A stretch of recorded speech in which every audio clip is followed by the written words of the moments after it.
starting now, so that we can make a report. And that will help us very much in making a report. I hope we will have a good interactive discussion this afternoon. Please feel free to make your contributions.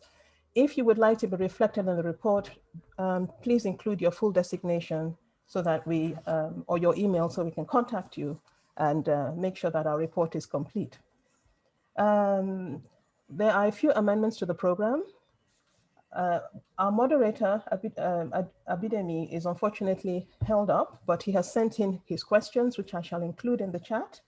And our colleague, Irene Dongio, is unfortunately ill, and we wish him a speedy recovery. So those are our main medium of communication, of course, will be the chat. So put in your questions, contributions into the chat. There will be a poll that Armand and Samira will be running. Again, we shall respond to the poll questions in the chat. So that's going to be our main medium of expression. The central issue we're looking at this afternoon is the question of developing employable skills in our young African graduates. The historical legacy of grammar type schools in many African countries has led to a surfeit of graduates with a lot of theory-based knowledge to the detriment of the competencies and skills urgently needed by a rapidly expanding African economy.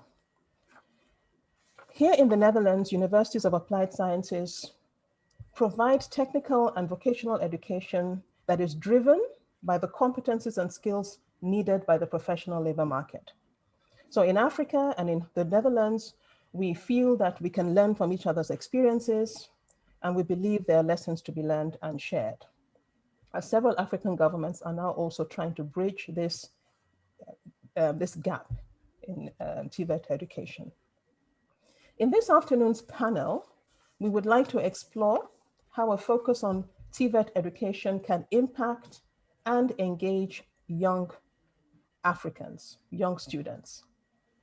And with this in mind, which best practices of institutional collaborations between Europe and Africa may serve as stepping stones to increase impact? Are there examples of successful collaborations? What is needed in terms of education, stakeholder engagement, policy, and business planning? So those are the kind of questions I hope we can look at this afternoon. And I'm delighted to welcome our panel that brings on board a variety of perspectives on how to leverage the interface between entrepreneurs, industry, community, and the classroom. So with that brief introduction, it is a great pleasure to welcome our first speakers. This is Samira Safar and Armand Gaikema from NUFIC, a Dutch agency that is charged with the internationalization of education, and they will speak to this themselves. So without much ado, Samira and Safar, the floor is yours. You have about 20 minutes, and I shall try and keep everyone to time so we can get through what and give everybody adequate opportunity to participate to this discussion. So thank you very much, and the floor is yours. Thank you so much, Abiola. I hope I'm audible for everyone in the room. Thank you all for joining us today on this Friday afternoon or evening, depending on where you are, or maybe even morning if you are more up west. NUFIC is a partner of the African Nose Conference with good reason. We believe that in the theory of decolonizing the mind, it starts with our own reflections on our own actions. And NUFIC has been part of the, as the old would say, the capacity strengthening efforts of the Dutch policy since 1952, so that's almost 70 years. But we would rather say that we are looking at co-creating with all our partners across the world in how we can make education more accessible and better for all, whilst also dealing with curriculum reform and innovation of education. In terms of TVET, there is so much to be done when it comes to the African continent, but also in parallel with what's happening in other countries as well. Agriculture in itself, within the agriculture TVET perspective, remains a critical component of livelihoods in Africa, and especially engaging in youth. Engaging youth in agricultural education and training is key to accelerating sustainable growth. So that's why we as NUFIC are very happy that we can align with the Dutch Ministry of Foreign Affairs on their Youth at Heart strategy on how to incorporate more youth into education solutions. And especially in TVET, there is so much to be gained, a world to be gained, I would say. And in the session of today, we highlight a few of the best practices, but also examples from our own history. My colleague Armand Gaikema will gladly inform you a bit more about that later. But I would like to take you a bit through to what we think, and it's a way paving the way for what Armand's going to say and the discussions that we will have today later on, in a few of the recommendations that we already see looming on the horizon. And one of it is increasing collaboration, not just between universities and TVET institutions, but also between knowledge partners across continents, but also across countries and bilateral countries, so on all levels. It's also about increasing collaboration on policy levels. So how do we make sure that national policy is aligned with education policy, but also how foreign partners such as NAFIC can add to that without adding our own voices, because it's all about strengthening the TVET institutions themselves and students themselves.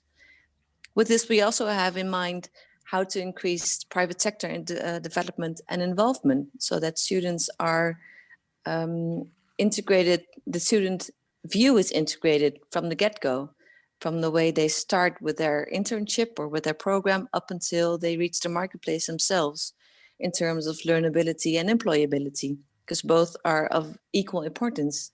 And when we talk about equality, we also talk about the inclusion of more women in the curriculum.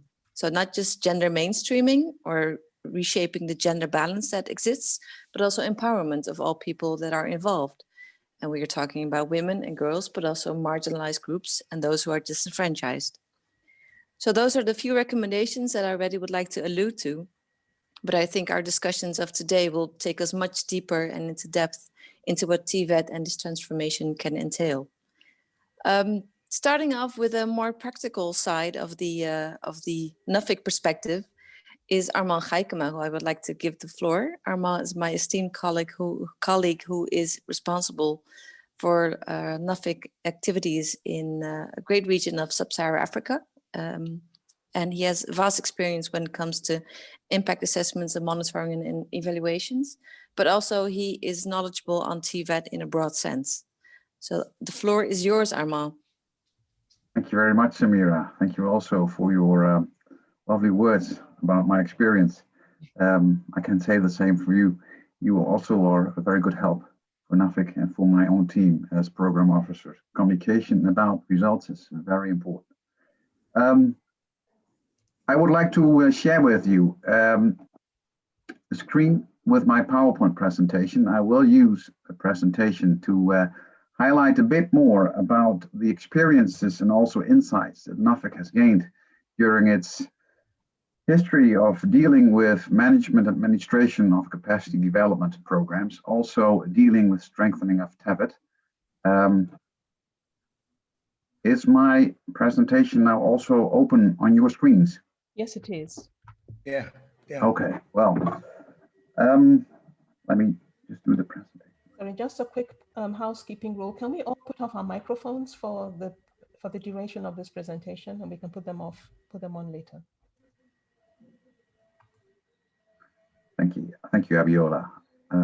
I was not yet disturbed by any background sound. I hope you can also hear me well. As Samira was telling already, I work for NAFIC. I have already quite some experience in working as a program officer. NAFIC has been administrating quite a history of capacity development programs and scholarship programs, supporting education and training in focus countries that are related to the development collaboration programs of our Ministry of Foreign Affairs. In fact, this ministry is our main commissioner. They are the ones that finance also now the current capacity building program managed by NAFIC, the Orange Knowledge Program. But I also take examples of earlier predecessor programs when I show you the experiences and insights of NAFIC. It is important to state that NAFIC is already taken care for a long period, more than half century, I would say, dealing with strengthening programs, supporting education and training institutions in African countries, Asian countries, Latin American countries. But TVET is becoming more and more also a pillar of this support. If you look at the 1990s, there we started already supporting polytechnics and universities of applied sciences. But we have more or less two different levels of interventions. Those dealing with projects, nowadays they are more and more partnership projects, Dutch institutions supporting Southern institutions in the educational domain. But also we have this modality called the tailor-made training modality, which provides more on a short-term support, providing specialized courses with a customized approach for several weeks. Now, if you look at the way NAFIC has been helping countries to enhance their own TVET provision, you can see we have three levels of intervention. There is the intervention of type supporting organizations and the development as a TVET institution, supporting training colleges, supporting polytechnics, supporting TVET providers in enhancing the quality of content, enhancing also the quality of teachers, helping them with curriculum development processes. There is another type of intervention that is really related to the tailor-made training programs, providing informal short trainings for beneficiaries like NGOs, government entities, but also small and medium scale enterprises, where we really look into knowledge deficits that can be tackled, covered by a short training of a few weeks. And then we have also a level of intervention that is much more structurized, focusing on national developments, targeting especially key organizations responsible for the regulation and the policy development of all kinds of vocational and professional education. That can be supporting the establishment of a national qualification framework, strengthening also accreditation mechanisms, introducing all kinds of methodologies that deal with more effective vocational training delivery. Now, we have come across in our projects for a number of methodologies, whether it be problem-based learning, student-centered learning, professional-oriented higher education. Well, they're all titles and naming, but the practical basic aims were always how to be more labor market responsive with your educational approach. Looking at the way we have been supporting TVET in a very concretized picture, you can say that almost half of our projects now help TVET with certain ways of improvement. The general aim is always how to make this transformation possible from a classical theoretical way of learning to a much more problem-based learning that is really focusing on practical orientation, relating also to needs expressed by employers in the labor market. In it, we also follow a clear integral approach where we try to have a holistic pathway, educational pathway, starting from increasing access to good quality TVET, improving the content of this TVET delivery, and helping also to improve the access and the integration to the world of work. Elements that you can see then that are taken care of in these projects and tailor-made training programs is, well, increase an up-to-date curricula, equip also institutions with more facilities, be also more outward oriented, create the linkages in a structural way with private sector entities and employers and government partners, help also to improve the quality of teachers. What you see then as important concrete examples is the strengthening of apprenticeships, increasing also the integration of practical events, help also to create a curricula that provides clear attention for the learning, the capacitation of students with life skills, entrepreneurial skills, ICT skills, but also to help them, because many of them have to find their own employment.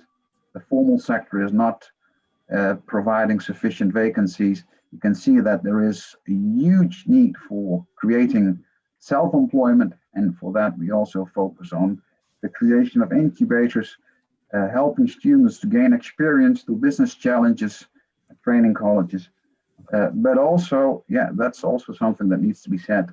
Employers and those in the labor market always say students need to have a clear basic level of skills in financing. How to deal with finances. It remains one of the major needs within TVET education. A short overview of what we have come across as challenges within TVET. I'm sure many of you also have the same experiences.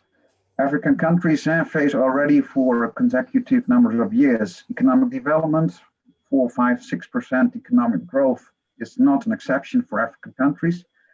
It leads also to an increased demand for skilled laborers, skilled graduates. But what you see then also is that the supply of TVET education, the access to this TVET education is limited. You don't have much formal skill training possibilities. There is also a mismatch between training and jobs that are required. This leads also then to a process again that many young people have to learn all their capabilities, all their skills on the job.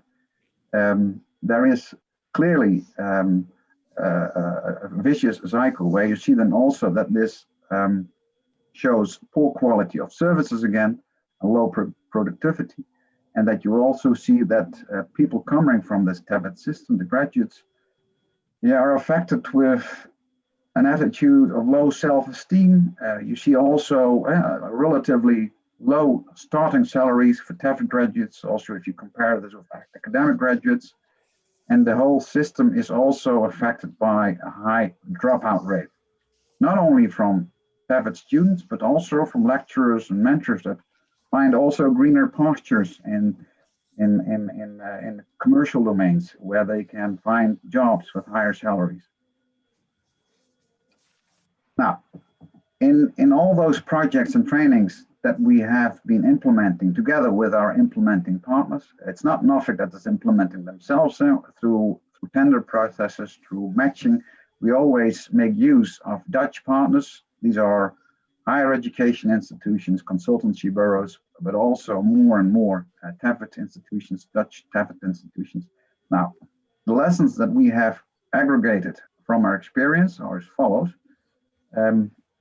More and more we realize as NOFIC that that together with the way we have been setting up and organizing Africa-Europe institutional partnerships, we also have to relate this to what we call an intra-African mobility, meaning that TVET institutions, African TVET institutions, should also learn from each other. That we also facilitate this through our partnerships and through our projects, so that this South-South collaboration synergizes with African-European collaboration. The second learning experience is also, and well, everybody knows, of course, and this is a cliche already among all the TVET experts, that the private sector should participate in the development of TVET curricula. But what you still see is that it is done in an anecdotic way. It is donor-driven. As long there are funds available, institutions and TVET institutions in Africa can do this. But if support falls away, you see that also it is not structured again, it is not formalized in the way they deliver their curricula, in the way it has also been integrated into quality standards. And this needs to be done more, the structurizing and formalizing they're working together with the private sector. Also the integration of innovations that have already been applied on a large scale, whether it be in the agro-food sector or in logistics or in ITC, it is important that as soon an innovation takes off, it should also be part and parcel of the educational package. Lecturers and students should also then be exposed to these innovations. It should be taught and also at the level of TVET institutions as soon as possible, so that it can also be widely applied and it can also be used again by graduates, so that they can also make them very useful in industries and enterprises, showing also clear knowledge and comprehension of these innovations. Another very important insight, NAFIC is responsible also to show impact to its own government. It's also important for our own accountability. How can we also show impact? One of the instruments is that we also focus on TVET teacher training programs, meaning that those who have to stand in the classroom, in the workshops, as instructors, as mentors, as teachers, also require improved skills. They need to know how to deal with new methodologies of competence-based learning. And that way you can also improve the access of youth to better quality training, better quality technical business-oriented training, that in the end will also improve their job perspectives again. Now, for NAFIC, inclusive development is also more and more important, I think, for everyone here dealing now, participating in this workshop. Inclusive development related to the sustainable development goals. If you look at this inclusiveness for NAFIC, it's not only important to be gender sensitive, but also to concretize this in how to improve the participation of young women graduates, dealing also with aspects like how is training college or a polytechnic dealing with childcare? Do you have also reproductive health mobility facilities? Another aspect is, do you also pay attention to the way young entrepreneurs, young women entrepreneurs have access to capital or decision-making powers with regard to investments and earnings? Very important also to deal with this already in your TVET education pathways. And the last one is that more and more we realize that if you want to make TVET education or the whole system of vocational training attractive for youth, and that they also become a skilled workforce that can accelerate innovations, you need to have a better linkage, a better collaboration between universities and technical and vocational training institutions. These two very important players in the whole educational column can mean much more for each other if they work together in research and the dissemination of results, and also in the way you have to reform vocational training modules. I have two examples, and I go shortly through them, but I think these are very inspiring results that we have already delivered in our own programs. One of them is the Kenyan example. It is a project supporting the East African Regional Network on dairy training. It is implemented by a combination of Dutch and African universities of applied sciences. ERAS is the consortium partner from the Dutch side, and they are working together with Ethiopian, Kenyan, and Ugandan partners at polytechnic and vocational training level. One of their major results that they envisage, and they already come across a long way in establishing a digital learning platform, is that they provide blended learning modules at certificate and diploma level, where in this platform they can work together also in applying it to their local context. They can also change the modules themselves. They can also make use of all kinds of technical and practical training assignments for students. It's all provided on the platform. They can adapt it also together with TVET trainers and private advisory services. There's a facility in this platform that makes it possible also to change curricula to local context and also improve it again based on experiences when dealing and providing these modules. So it's really interactive and dynamic. And it also is a very good way of addressing all the new tendencies related to COVID restrictions, that you have to provide also TVET modules more and more in a digital surrounding. Another example is what we have already been developing, and it's a project implemented already for 5 years, is the Strengthening Education for Agriculture Development, called SEED. This project brought together 3 entities. It's a very nice example of what we call this triple helix model here of bringing together government, TVET providers, and also representatives of the private sector.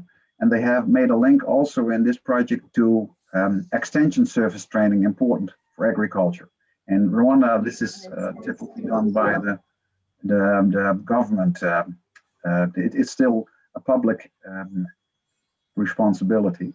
Now, what you see here, this is a very good example how agriculture vocational training institutions, polytechnics, and the University of Rwanda have come together in reforming also all kinds of entrepreneurship, extension service training modules, and agricultural modules in a way that it is also very relevant for their own agricultural sector. It brought together also new insights, how to set up value addition, agricultural processing, and important agricultural production processes relevant for Rwanda into educational and vocational training programs. What you see, for example, as a very good concretized result was that teachers and lecturers were brought to farmers and farmer support organizations in a number of meetings where they could also see how farmers were dealing with soil erosion, soil management, irrigation, using all kinds of varieties, how to deal with seed qualities.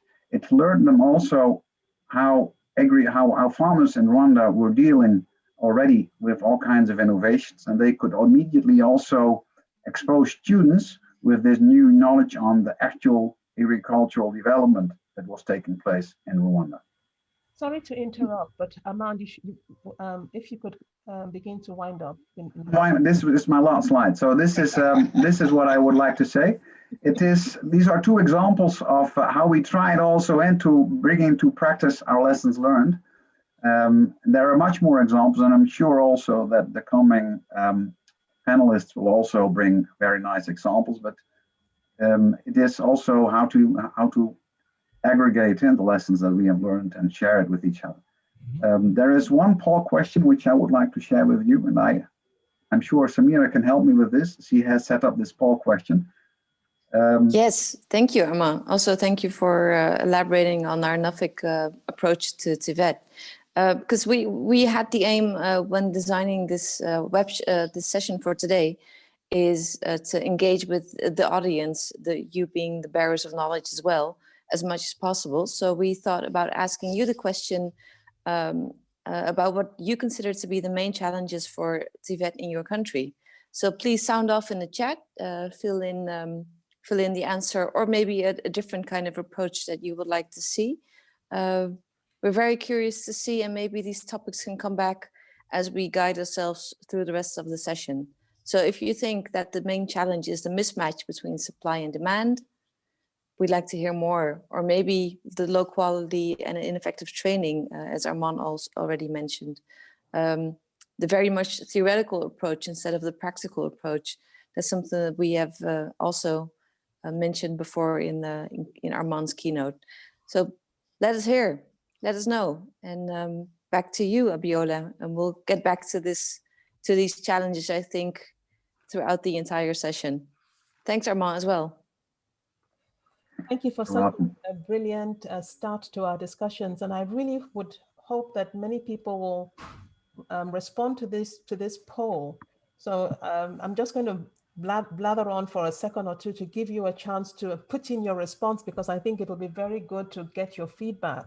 Which of these do you consider to be the main challenges? And I encourage everyone to, I can see some people are putting in their responses.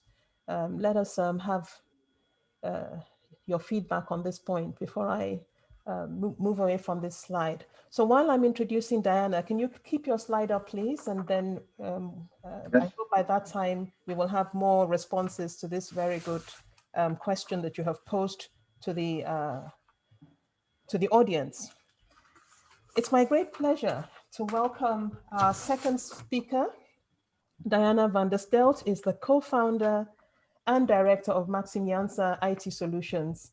This NGO intends to create a career perspective for young Africans in IT, and it includes training young IT engineers from underprivileged backgrounds on bringing integrated IT solutions to African schools.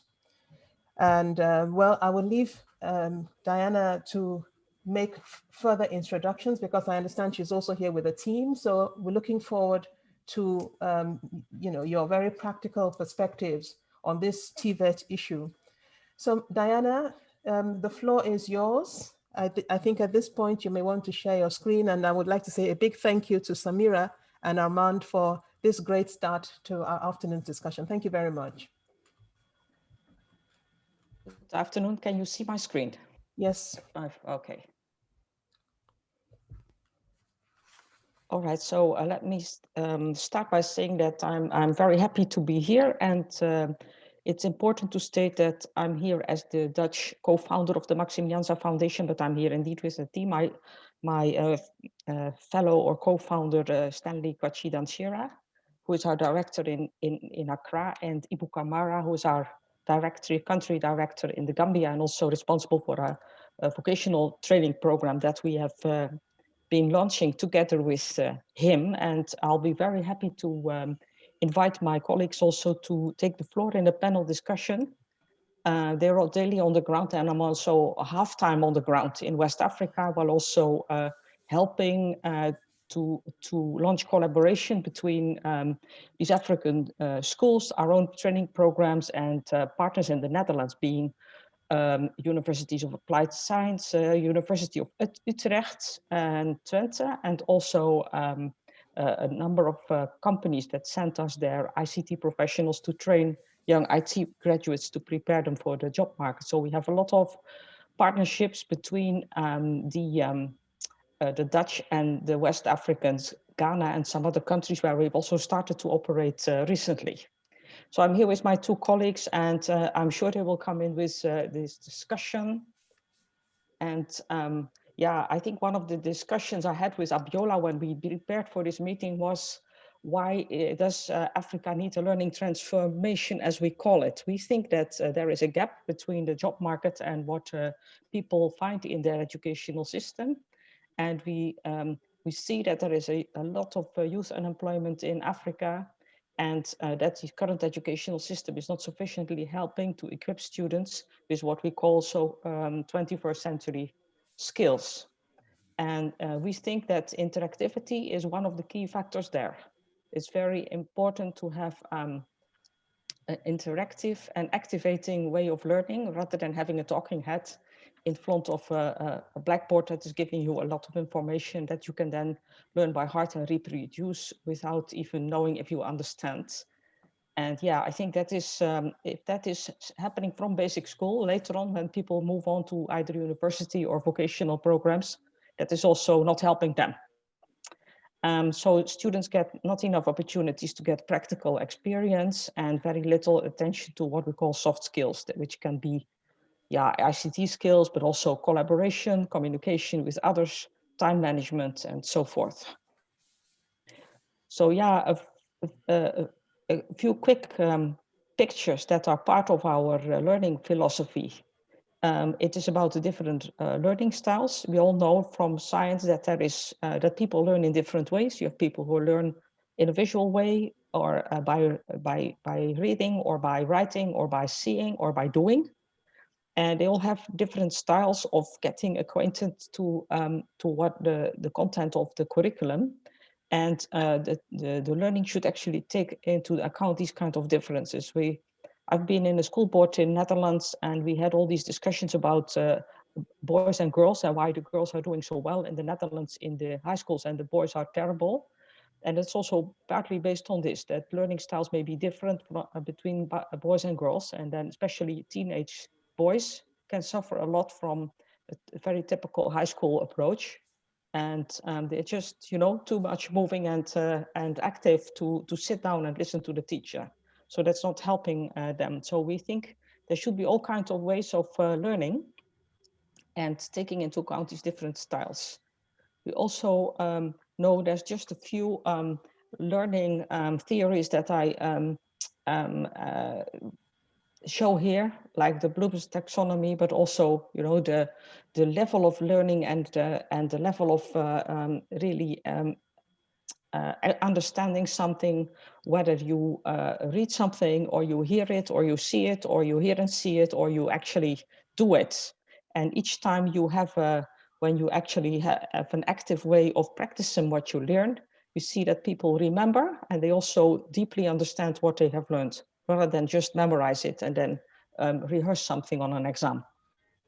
I can talk a long time about the experience we have with even very high-grade graduates from the university, like KNUST, one of the best technical universities in West Africa, honor students, and they come to our program and you ask them very basic questions, and after 2-3 questions you just realize that they don't really know, though they have passed that class with a very high grade.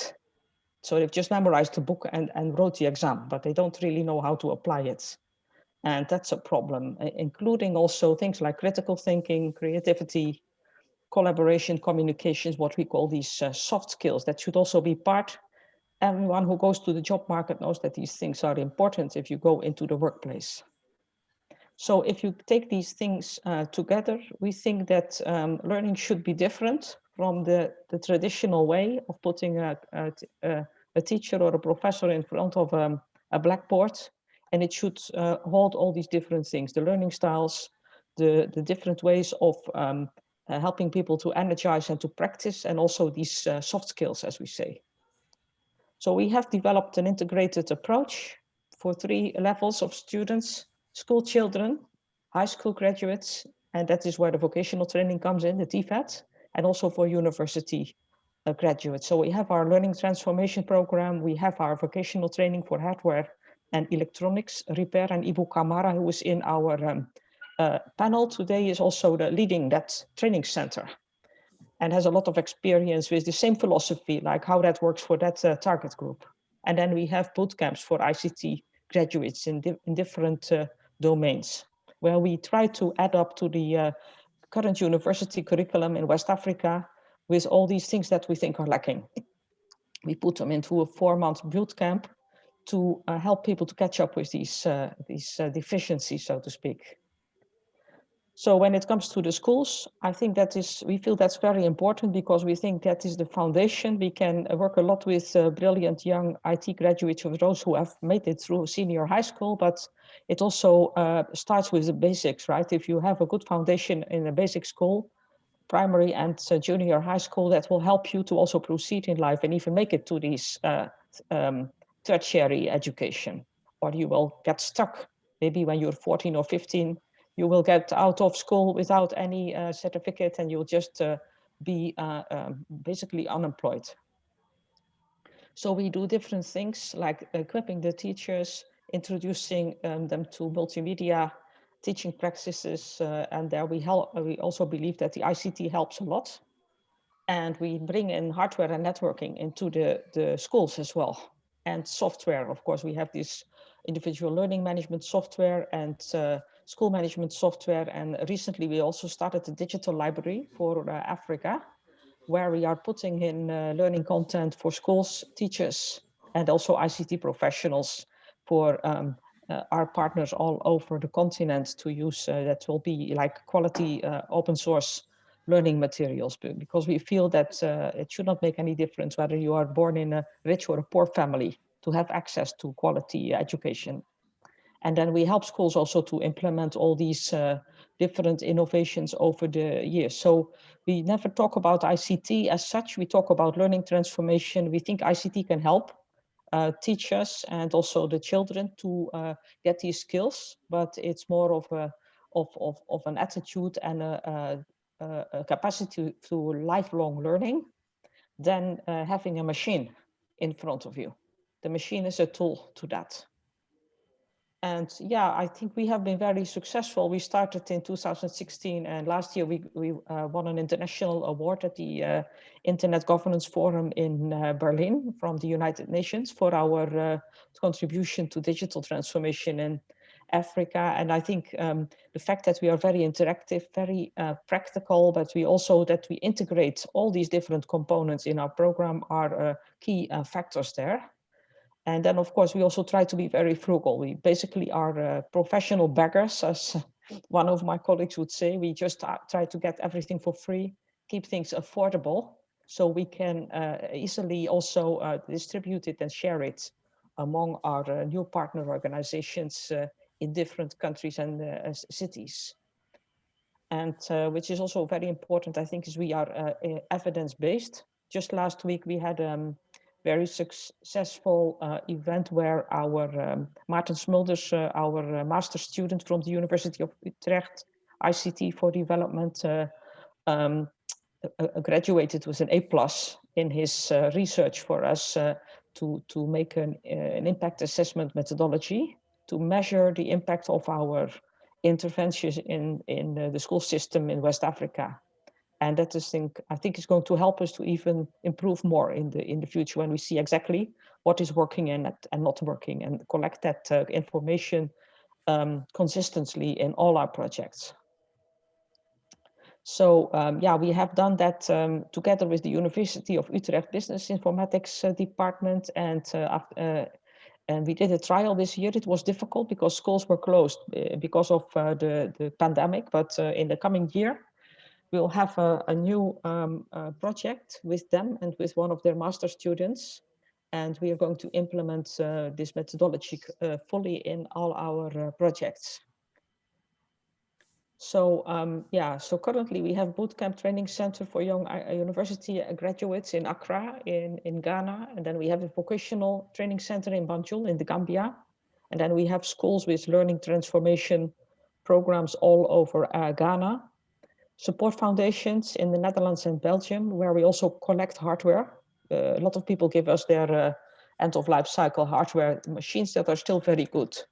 And we ship hundreds of them with containers to West Africa to take them to these schools for a second life.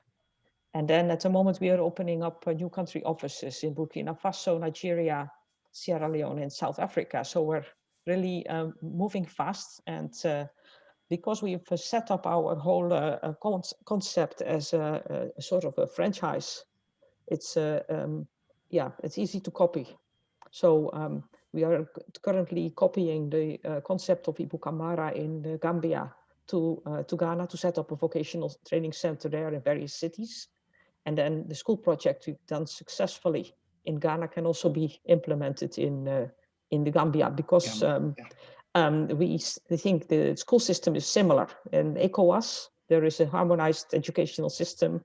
So what works in Ghana can also then work in the other ECOWAS countries. So today you find Stanley Kwachi, Danshira, Ibu Kamara, and myself on the panel. And that's it. Fantastic. I'm sure there's a lot more you want to say, Ibu, if Abiola would even allow you. Yes. Well, thank you so much for this very interesting introduction to your integrated approach. And I have our moderator had sent in some questions, and I'll just ask one of them and add my questions to that. You spoke about an evaluation, and I wonder whether you have any preliminary findings about the impact of this integrated approach.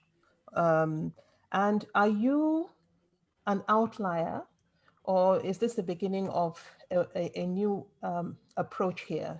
Is Maxime Jansa an outlier, or are you aware of similar initiatives, of other initiatives that are now being inspired by what you are doing? So I'll just throw in the last question from Abidemi Olatunbosun. He says, can you just kind of outline very quickly the threats and opportunities with respect to building capacity and ICT knowledge transfer that you have gained from this, your experience on the ground? So, and please, anyone else who has questions, throw them in the chat, or put up your hand and you can. So we have about 10 minutes to discuss. Yes. So Yes. the floor is yours. Shall I, Abiola, give it a short shot and then give the floor to my colleagues to also come in? Yes. I think when you ask about the impact, I think we see a few things. We are, of course, monitoring our programs.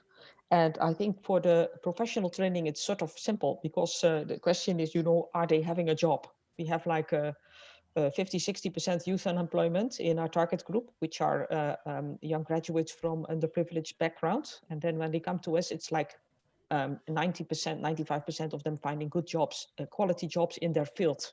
And we follow all of them all the time. So that's easy. I can pick a phone and ask them, where are you right now? I'm a software developer for Ecobank in Accra. Then the program has been successful because that guy from a small village in Eastern region is now in a quality job with a bank. Then there is, of course, the exam results. When it comes to the high school programs, we can see that there is a strong increase in exam results when people start to be a part of our programs. And I'm sure Stanley can tell you more about that. And we also see secondary effects in the communities. Actually, when we take the computers to the schools in deprived areas, often it's the first time that computers come to this village. And then you see that the whole community is sort of over the top. They are extremely happy, partying because we are there and so on. But basically, they feel that the 21st century has come to their place and that they are no longer sort of left out. People get angry, they start to call Vodafone multiple times to get proper internet in their town and so on. People start to buy smartphones.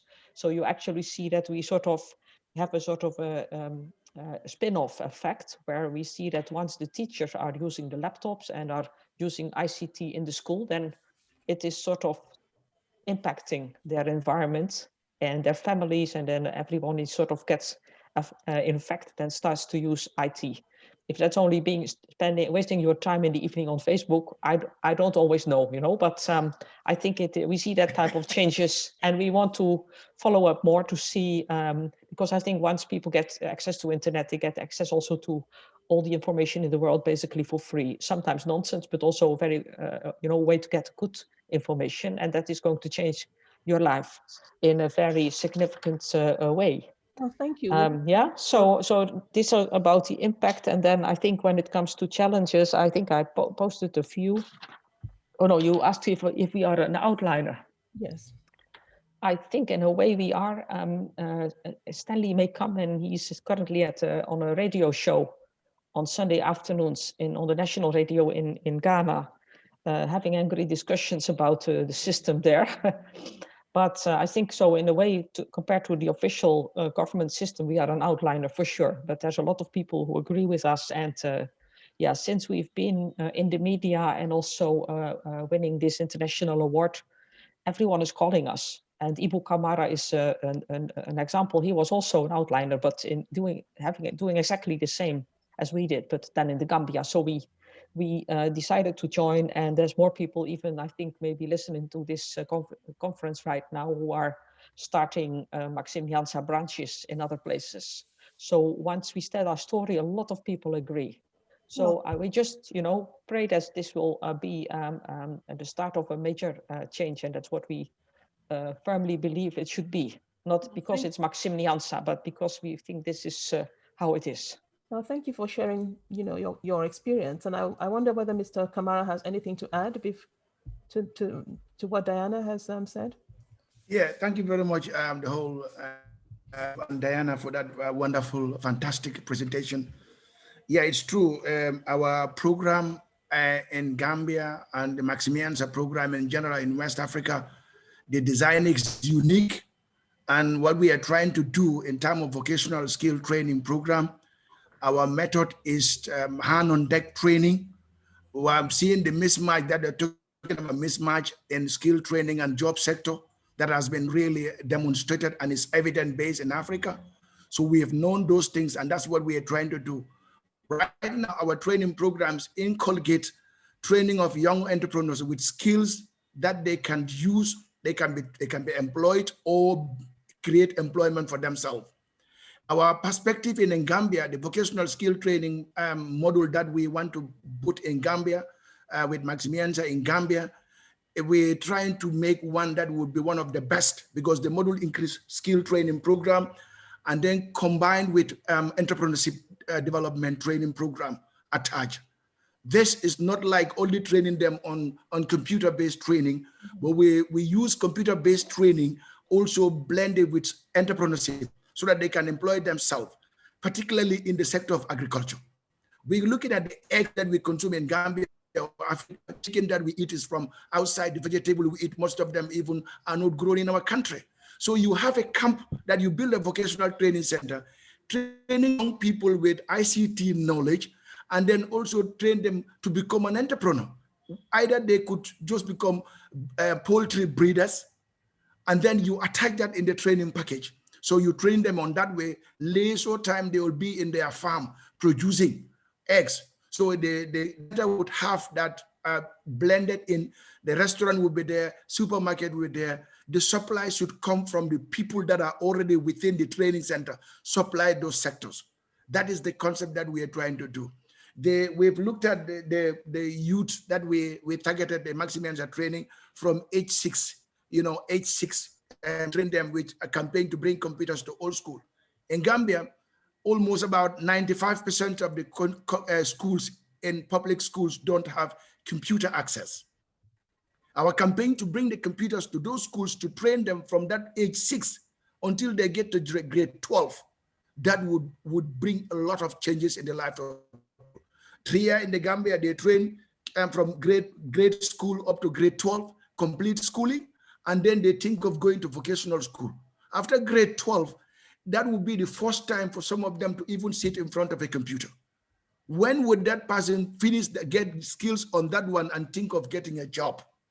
That is the dilemma. And most of the schools also, vocational schools also, doesn't have their own design syllabus. I am still, get worried that they still have external examinations. External examination method. The syllabus will be designed outside, send it to them. The teachers just teach that tailor-made syllabus for them and teach them theoretically, print certificate, and just give them. That is a dilemma too. This is what the drive we are trying to look at and then create our own perspective. You're teaching somebody like a mobile phone repairs. In Gambia, I looked at when I came from the UK, I came to the Gambia. Population is about 1.5 million if you calculate it with the population, with the foreigners. Everyone minimum has 2 mobile phones.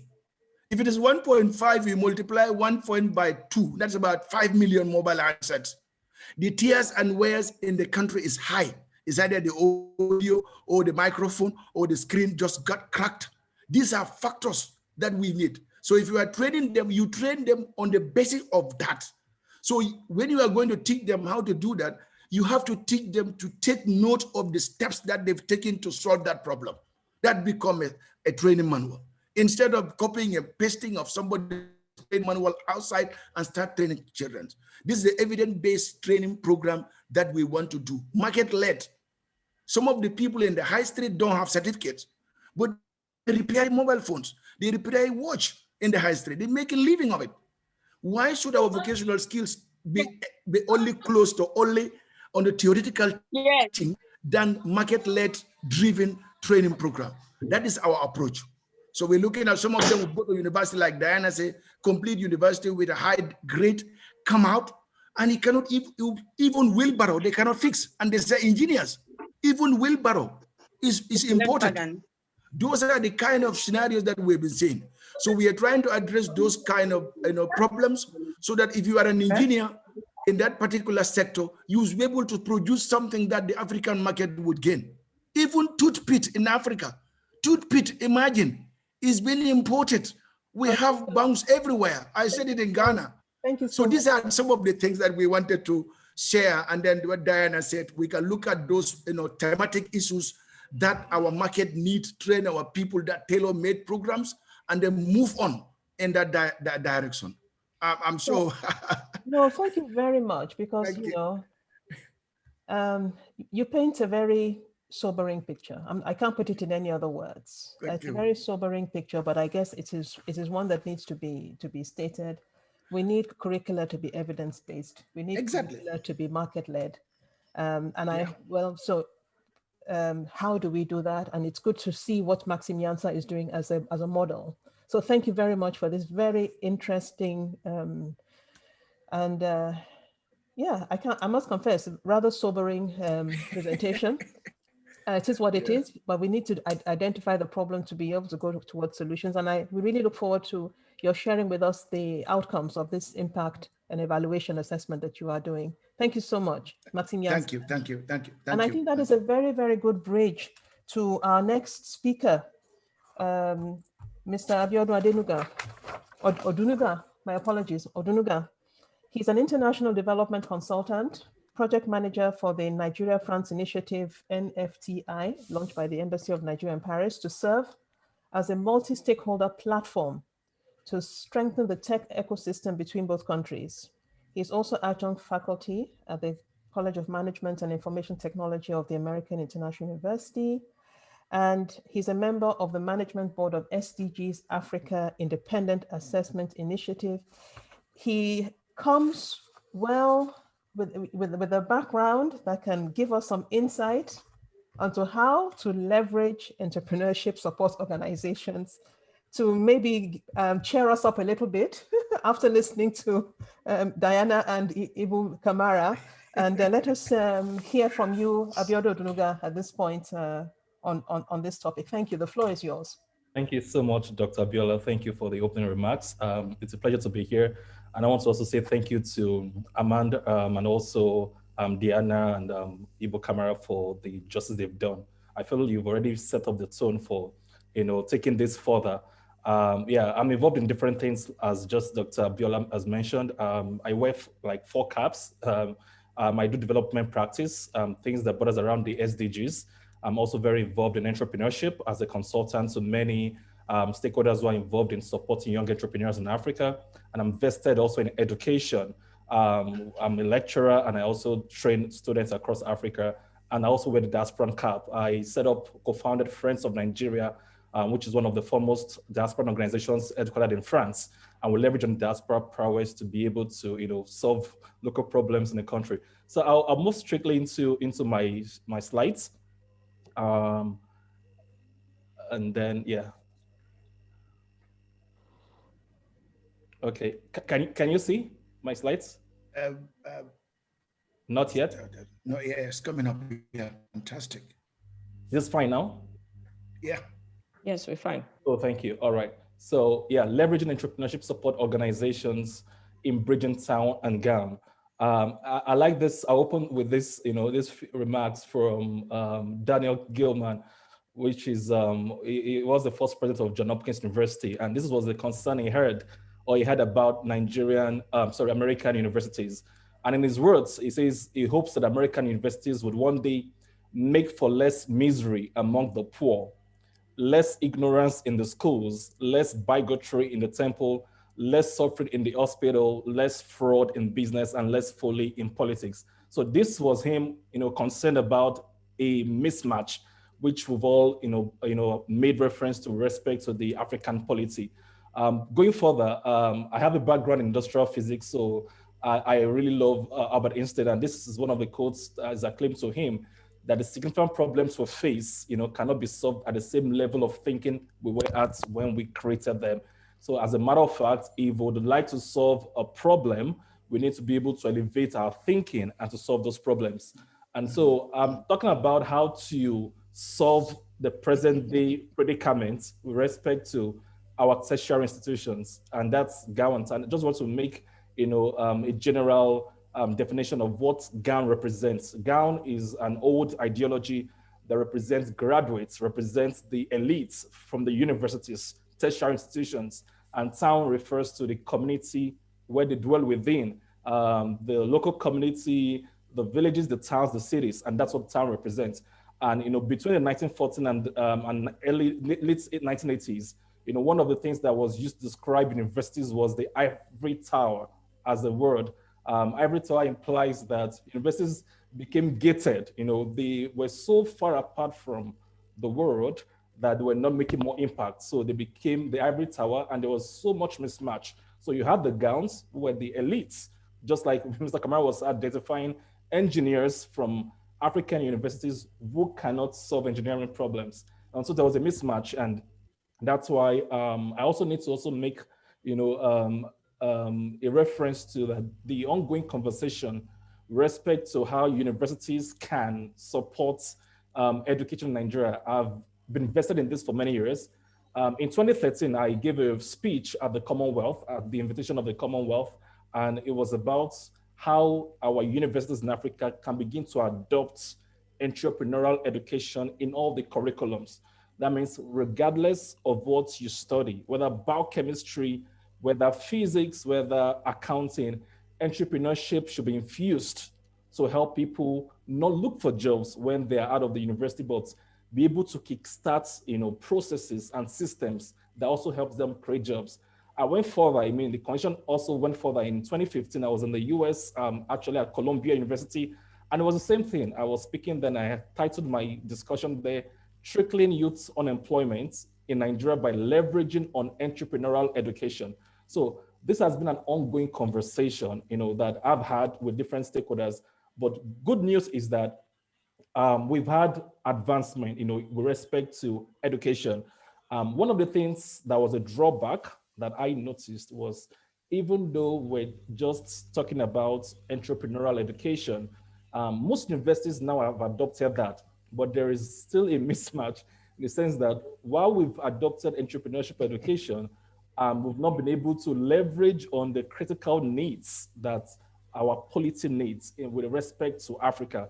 It will surprise you that some graduates are probably still studying nuclear physics in countries like Nigeria, space physics, and you wonder, when are we going to space? And is that really our problem right now?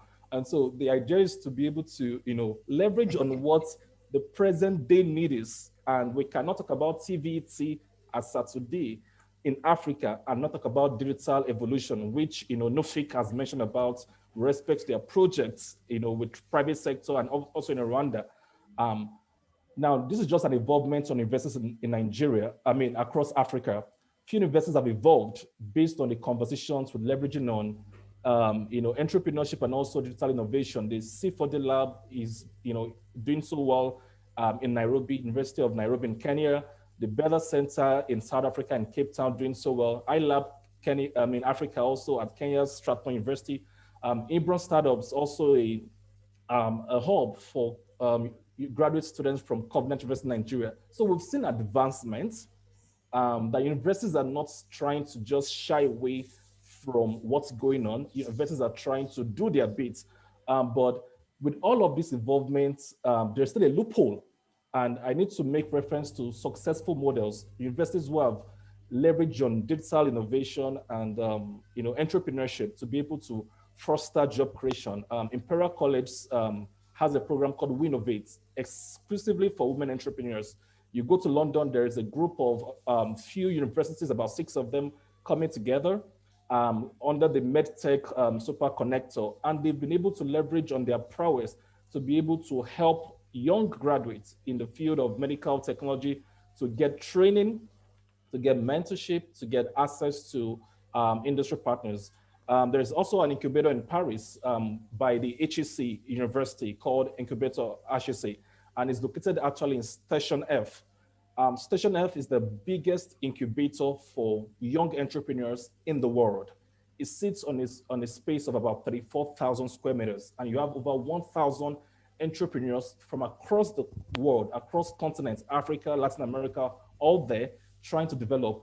What is common to all of these successful models, these universities, is that they've not just allowed themselves to just create programs. They've been able to create successful programs by partnering with entrepreneurship support organizations, which is still quite missing in Africa. And going further, and this is my own view, I think there's a background noise from somewhere. If Dr. Bila can help me check, I think one of the speakers has a background. I'll appreciate that. If you can please mute your mic. I'm hearing a feedback, sorry. Thank you. So respect universities. One of the things I think we should begin to talk about is how universities can channel their focus. As universities, the major strength universities have is the strength when it comes to research. I mean, universities are not built in themselves. They don't have the framework really as business development agencies. And so it's important that, and that's not a bad thing. You know, we are not in a world where we're promoting, isolation. It's about synergy. Look at what you're good at and leverage on your weakness to find other people's strength and work with them. Universities should concentrate on their strength. If they do that, they increase the chances of having successful startups, just like we've seen in the successful models. Most importantly, they should maintain the bedrock of innovation through quality research that they have. And if we channel all of this focus that investors have, one of the things that would happen on the right side of the screen is that it makes prototyping of valuable products easy because they can concentrate on that. And so when it comes to prototyping, I mean, they have the market already. They have, we can test products. Universities in themselves are able to gather a wide range of multi-stakeholder from private sector to government sector to the community where they dwell in. And so market viability, even with the students, you can test products. And that's what they have. They also have the brand to be able to leverage on other people's strengths, just like the private sector to attract investments. But one thing they should do is allow ESOs to do their job. And what are ESOs? ESOs are entrepreneurship support organizations, just like this implies. And these are groups that have been created to train and sometimes also fund entrepreneurs. That's what they do. As a matter of fact, as of 2018, you see from the slides there that there has been over 440 support structures in Africa, over 440. And that's about 40% increase from 2016. So when it comes to ESOs, they've been increasing, especially in West Africa, where you even have the most emerging economies actually the ones even giving birth to more support structures. And that's quite important because the bane of the discussion today is how to get universities to synergize with this set of people. What are the types of ESOs that we have? We have hubs, we have incubators. Incubators are the ones who target, fresh ideas. They look for young graduates who have ideas to share and they help them nurture. From the word incubate, they incubate.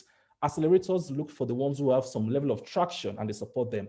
We have ones with co-working spaces that offer shared space for collaboration.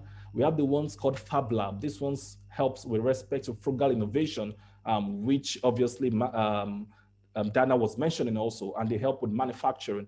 We have venture capitalists, angel investors. All of these make a whole sort of ecosystem called the entrepreneurship ecosystem. And ESOs power all of this. What do? ESOs, they train, they advise young people, they network them to mentors. And mentors, they necessarily, I mean, I finished from the 4 walls of university too. Sometimes I feel like my mentors in university were also limited. All they could offer was research skill. When it comes to business development, they could not because you can't even give what you don't have. They were limited. And so when it comes to ESOs, these ones would be able to connect mentors who have the prowess to be able to help young entrepreneurs or help our students to be able to leapfrog their ideas into the market. They have the facility, they have access to funding, they could also help with infrastructural support, and most importantly, they help with business development. And according to the World Economic Forum and ANDE, which is Aspen Network and Development Entrepreneurs, they gave the 8 pillars for an entrepreneurial ecosystem: markets, human capital, funding, support system, infrastructure, culture, government policy, education. All of these layers of the entrepreneurial ecosystem, the ESOs function quite very well in all of this. Not schools. Schools might be able to help with funding, but they can't help with markets. Sometimes school could help with education, but they don't even have the culture because it's not in their framework to be able to develop job creators, as it were, because they are very theoretical, like we know. And so here is what the proposal is on how to advance the discussion. Now, if it's about sustainability, universities and tertiary institutions must begin to follow a level of partnership with ESOs in this framework, engage with them for understanding. The way ESOs think and the way tertiary institutions think are quite different. And so when you even communicate research and you communicate findings, tertiary institutions in their makeup are very bureaucratic and they're very theoretical. When they engage for understanding, there's a level of communication that both partners can understand and can help them advance the quest for raising more employable graduates. The second part is support for faster traction. Universities have traction in the sense that they have the market, they have the pool of audience. Some universities have 10,000 students. Now, with ESO's combined efforts, they can leverage on that pool of markets to be able to test, some products that can enter into the market. So it's all about synergy and partnership. They can also synergize for multiplier effects. If the game and the end result is to reduce unemployment, be able to chunk out employable graduates who have employable skills. As a matter of fact, I saw on Twitter, a few weeks ago that the CEO of Jumia in Africa acclaimed publicly on a live conversation that the reason why we don't employ African graduates is because they lack digital skills. I mean, with all they've made so much in Africa, I felt so bad that a top CEO would be saying that, but it just means there's work to be done. There's a gap. ESOs are doing a lot, now chunking out data analysts, training people to leverage on digital technology, but they can't do that in isolation. They need to be able to work with universities. And the other part is there has to be a strategic framework to achieve the vision. Most universities probably best level of engagement is that we have researchers who have been able to publish on journals. I mean, they have visions to be able to say, we have young scientists whose award are probably on a shelf. Those are the things that make universities happy, but not for ESOs. ESOs are so business oriented. For them, failure is when you chunk out 10 startups and none of them succeed. They don't create jobs in the markets. They're not sustainable after the first year of funding or the second year of funding. So the vision for ESOs are different. It's about job creation. It's about sustainability for entrepreneurs. If universities will combine their strength with ESOs, they can both have a strategic framework. I have 2 more slides and I round up for discussions. Now I checked this. It's not so clear, but I'll just read it out. This is called from PitchBook, an online platform that did a survey with respect to looking at the universities in the US and comparing what they've done from 2006 to 2020. That's a space of about 14 years. Now look at the first on the group on the chart, Stanford University. In this number of years, this period, they've been able to create over 1,400 CEOs, successful startups, and they've been able to raise minimum $47 billion. The next is University of California, MIT the third. MIT has raised about $34 billion. And if you go down to the last or the 10th of the list, which is University of Illinois with 621 founders, and they've been able to raise $16.4 billion. A common denominator to all of these guys, universities, that they are not isolated workers.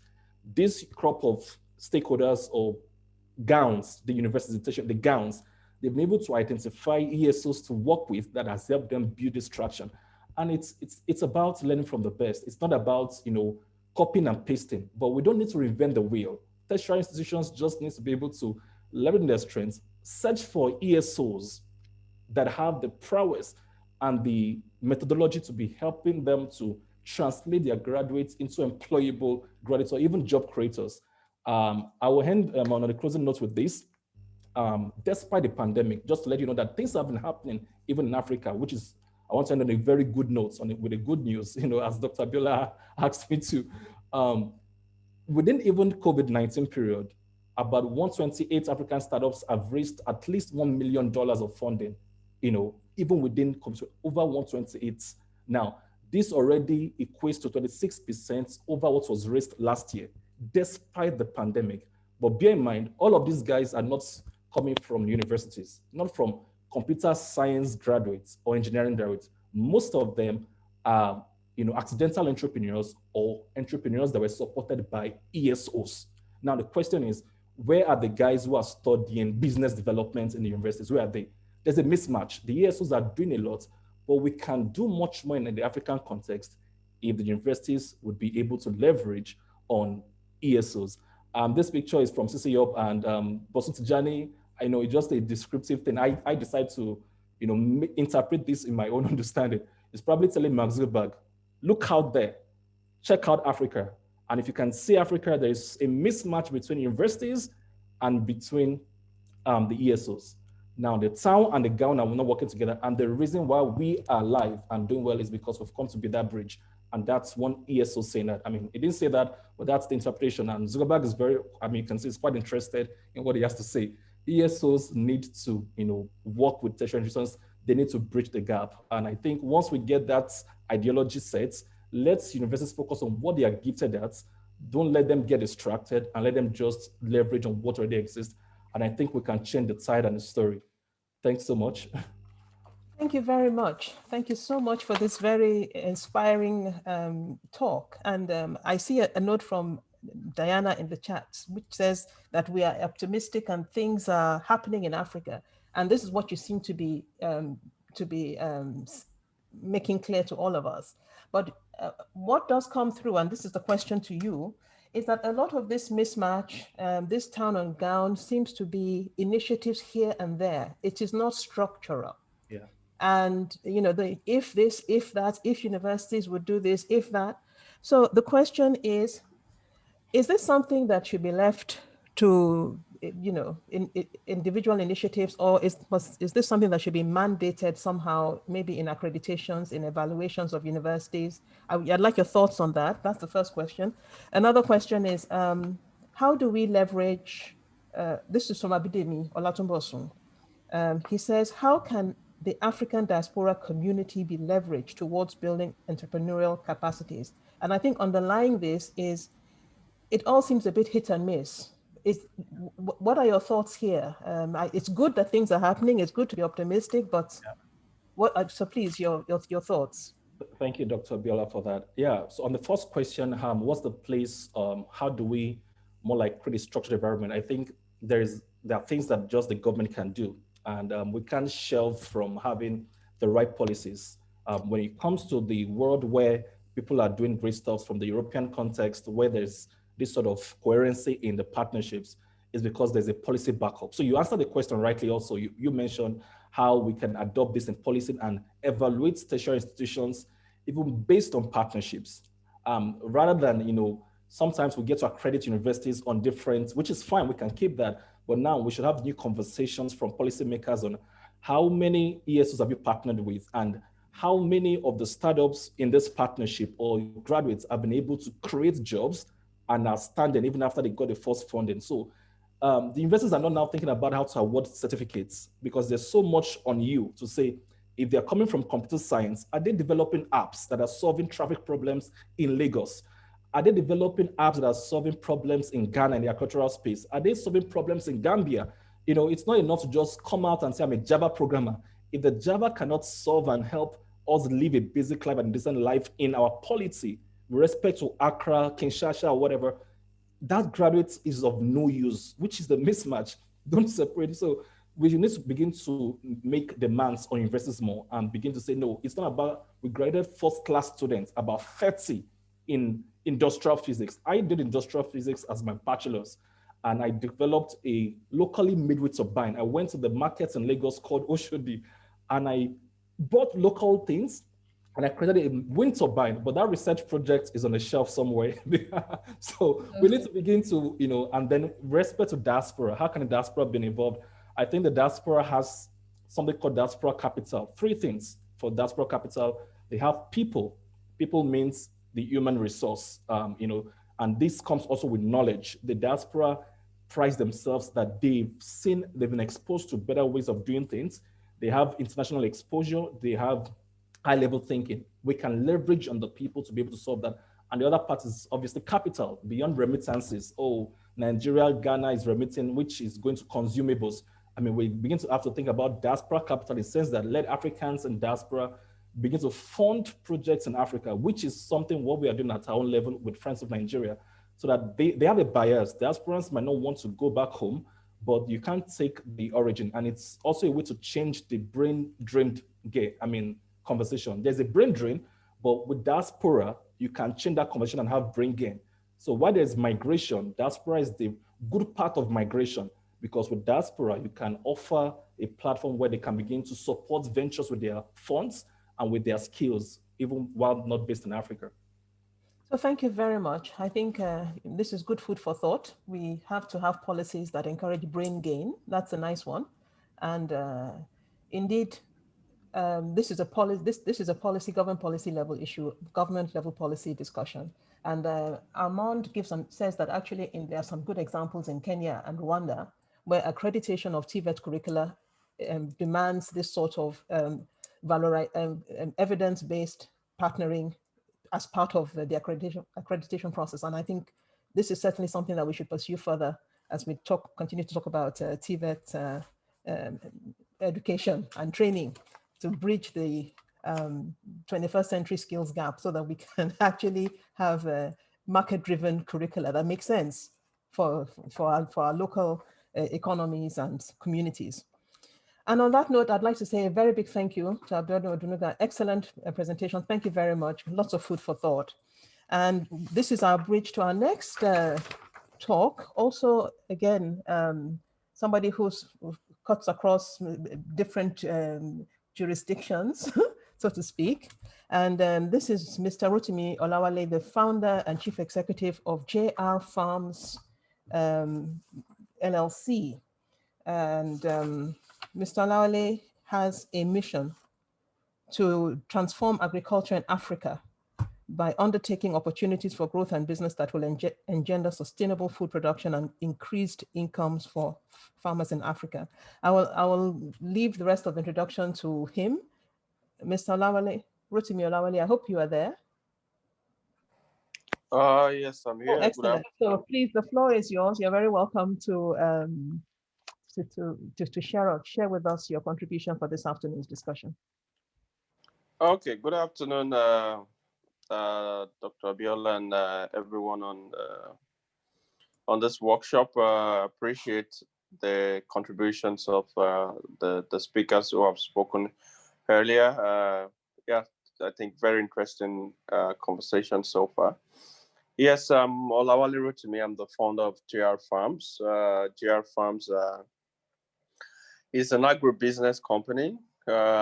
Basically, we run on 5 goals to ensure food security on the continent, to end hunger, to create jobs, decent jobs for youth and women, to add value to African agro-commodities, and to raise the next generation of agrarian leaders in Africa. Currently, we work in 3 countries on the continent, Nigeria, Rwanda, and Zambia. In Nigeria, we have majorly activities in cassava value chain. And then we also have coffee stations in Lagos and Abuja. And in Rwanda, basically, we work with, we have a partnership with the government where we work with over 4,000 coffee farmers. And we roast and package coffee and export from Rwanda to various countries, including Nigeria and yeah, the UK and other countries which we have exported to. And then in Zambia, currently we're working on, we're building a factory in Zambia, looking at livestock feed in Zambia, bringing innovation on board through the cassava value chain as major input to livestock feed production, in order to reduce the reliance on maize, which is becoming very scarce in Zambia.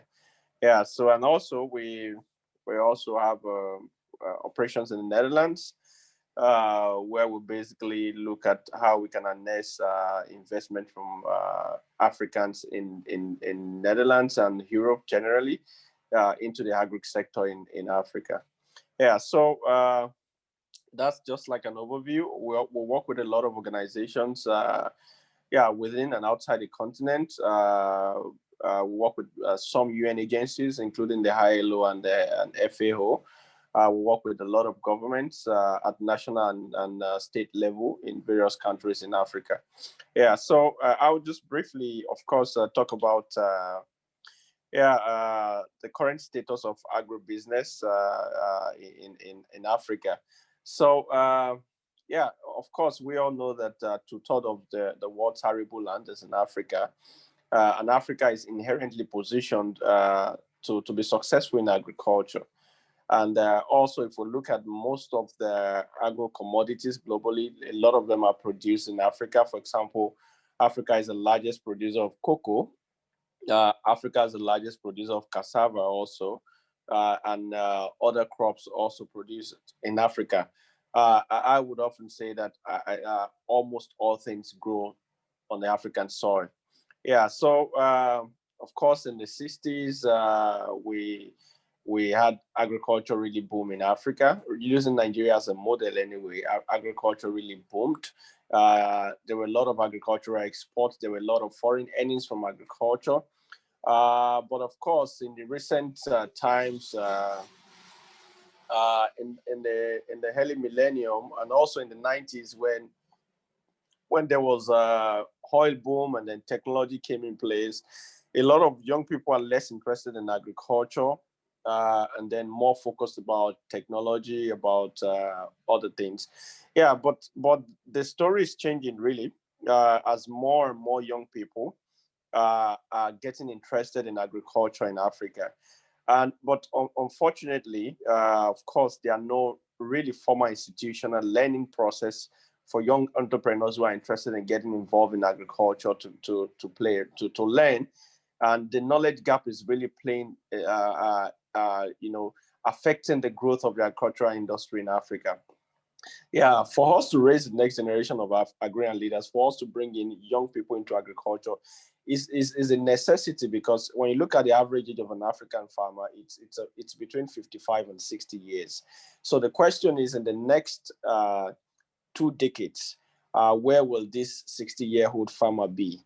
Will he be able to get involved in agriculture? Will he have the energy to get involved in agribusiness? So for Africa to raise the next generation of agrarian leaders, it's a necessity, it's a mandate. So yeah, as a business, we are doing a lot with a lot of government and development organizations to ensure that a lot of young people get adequate knowledge. We started a knowledge mentorship support as a company. We have mentored a lot of young agripreneurs across the continent, giving them knowledge, insights on how they can successfully get into agribusiness and add value. More also to also support this. Recently, we launched a Green Agribusiness Fund in partnership with United Nations Food Organization, Food Agriculture Organization, FAO. And this program is holistic in the sense that it doesn't only offer funding. We are not only offering funding for agribusiness startups in Africa, but we're also giving other support such as training, such as capacity building, such as exposure, taking them to conferences, taking them to fairs, giving them financial mentorship, preparing them for more funding so that they have holistic support that will make them succeed. Because one of the things we have seen also is that aside the fact that there are no institutions that actually train young people to get involved in to be successful in agribusiness, most of the funding initiatives for young people who are in agribusiness in Africa are just funding instruments that do not give support in the area of capacity building. And you agree with me that businesses don't only succeed because they have money, but because they also possess other managerial skills to succeed. Yeah. So yeah, that's like an overview of our intervention so far. Of course, there are a lot of foreign interventions on the continent in relation to agric. A lot from government of nations like Netherlands. Some of them, like the Dutch embassy, we have a good relationship with them in Nigeria, and then yeah, we're privileged to work at some point with on a couple of projects with them until even sometimes last year. Yeah, and also universities like Wageningen in the Netherlands are doing a couple of projects around Africa. Yeah, in Nigeria, in East Africa, and also West Africa in the cocoa value chain and coffee value chain, other value chain. Yeah, so evidently Africa is can be self-sustaining when it comes to food production. But of course, there's a need for a lot of trainings for young people because in as much as some young people now are getting involved in agriculture, there's also the knowledge gap, like I've mentioned. We also have that challenge at the initial stage of our journey as in the agric sector. There's a knowledge gap. So there's a need for a huge investment in trainings. For example, now we realize when we launched the Green Agribusiness Fund in July, and then we received over 7,000 interest from applicants in Rwanda and Nigeria. But sadly, one of the challenges we realize is that these businesses, about 90% of them are not formalized businesses. So most of these young people do not have the right knowledge to formalize their business. They don't have the right knowledge to even go about the business. So for Africa to be self-sustaining, we have the potential to be self-sustaining in agribusiness, in the food system, in food production. But of course, the young people need the right knowledge. They need the right information. They need the right trainings to be successful in agribusiness. Well, some of the threats I see to agribusiness education here is number one. I think it's more of a mindset, because currently the approach to agribusiness on the continent is more of an intervention sector. It's not taken as a business. The government sees it as more of an intervention sector. And then also infrastructural challenges are there, because in most of the rural areas where you have a lot of agricultural activities, where you have the farms located, most of them do not have good access to infrastructure like roads, like electricity, like good water systems. So young people are not encouraged to get involved in agriculture. Yeah, also, I think one of the key things is also poor, inadequate access to technology. Yeah, because, excuse me, young people want to do agriculture differently. Yeah, but the right technologies are not adequately available. And then some of them that are available are also very expensive, you see. So this is also one of the threats I see that's hindering access to agribusiness education on the continent.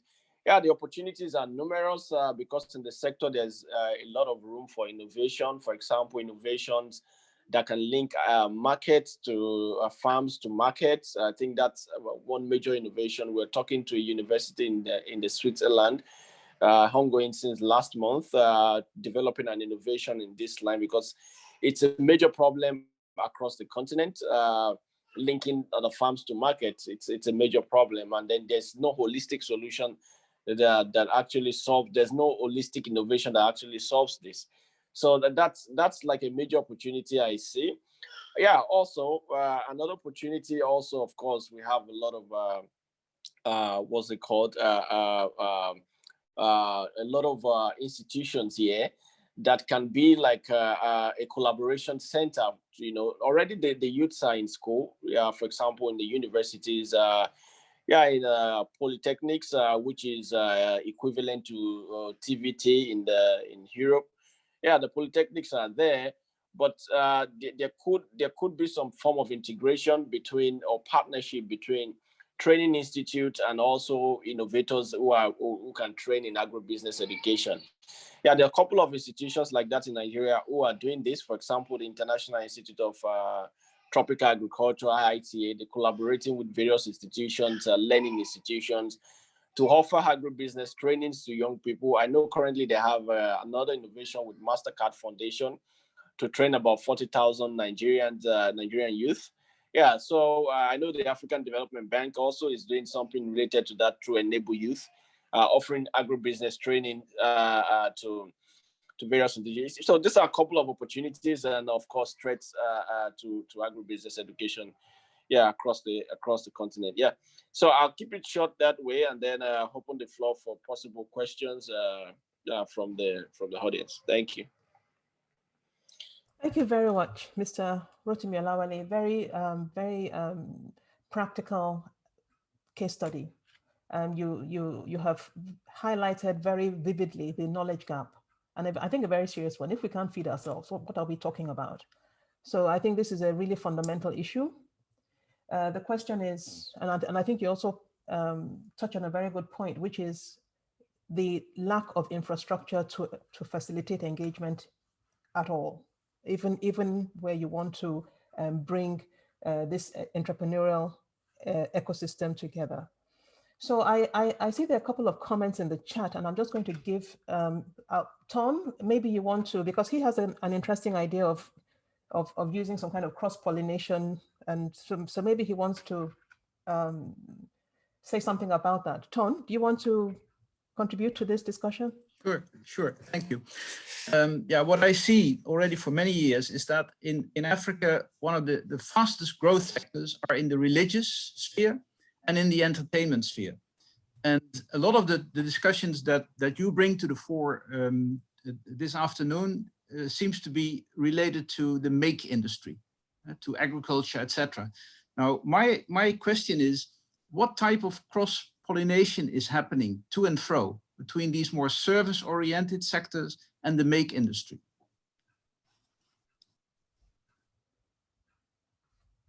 Sorry, we can't hear you. You're muted, Mr. Olawale Rotimi. Yeah, oh, sorry, I didn't know the question was for me. Can Ton repeat the question, please? Yes. It's about cross-pollination between the service sectors, like the religious companies or religious ventures on the one hand, and the entertainment industry on the other side.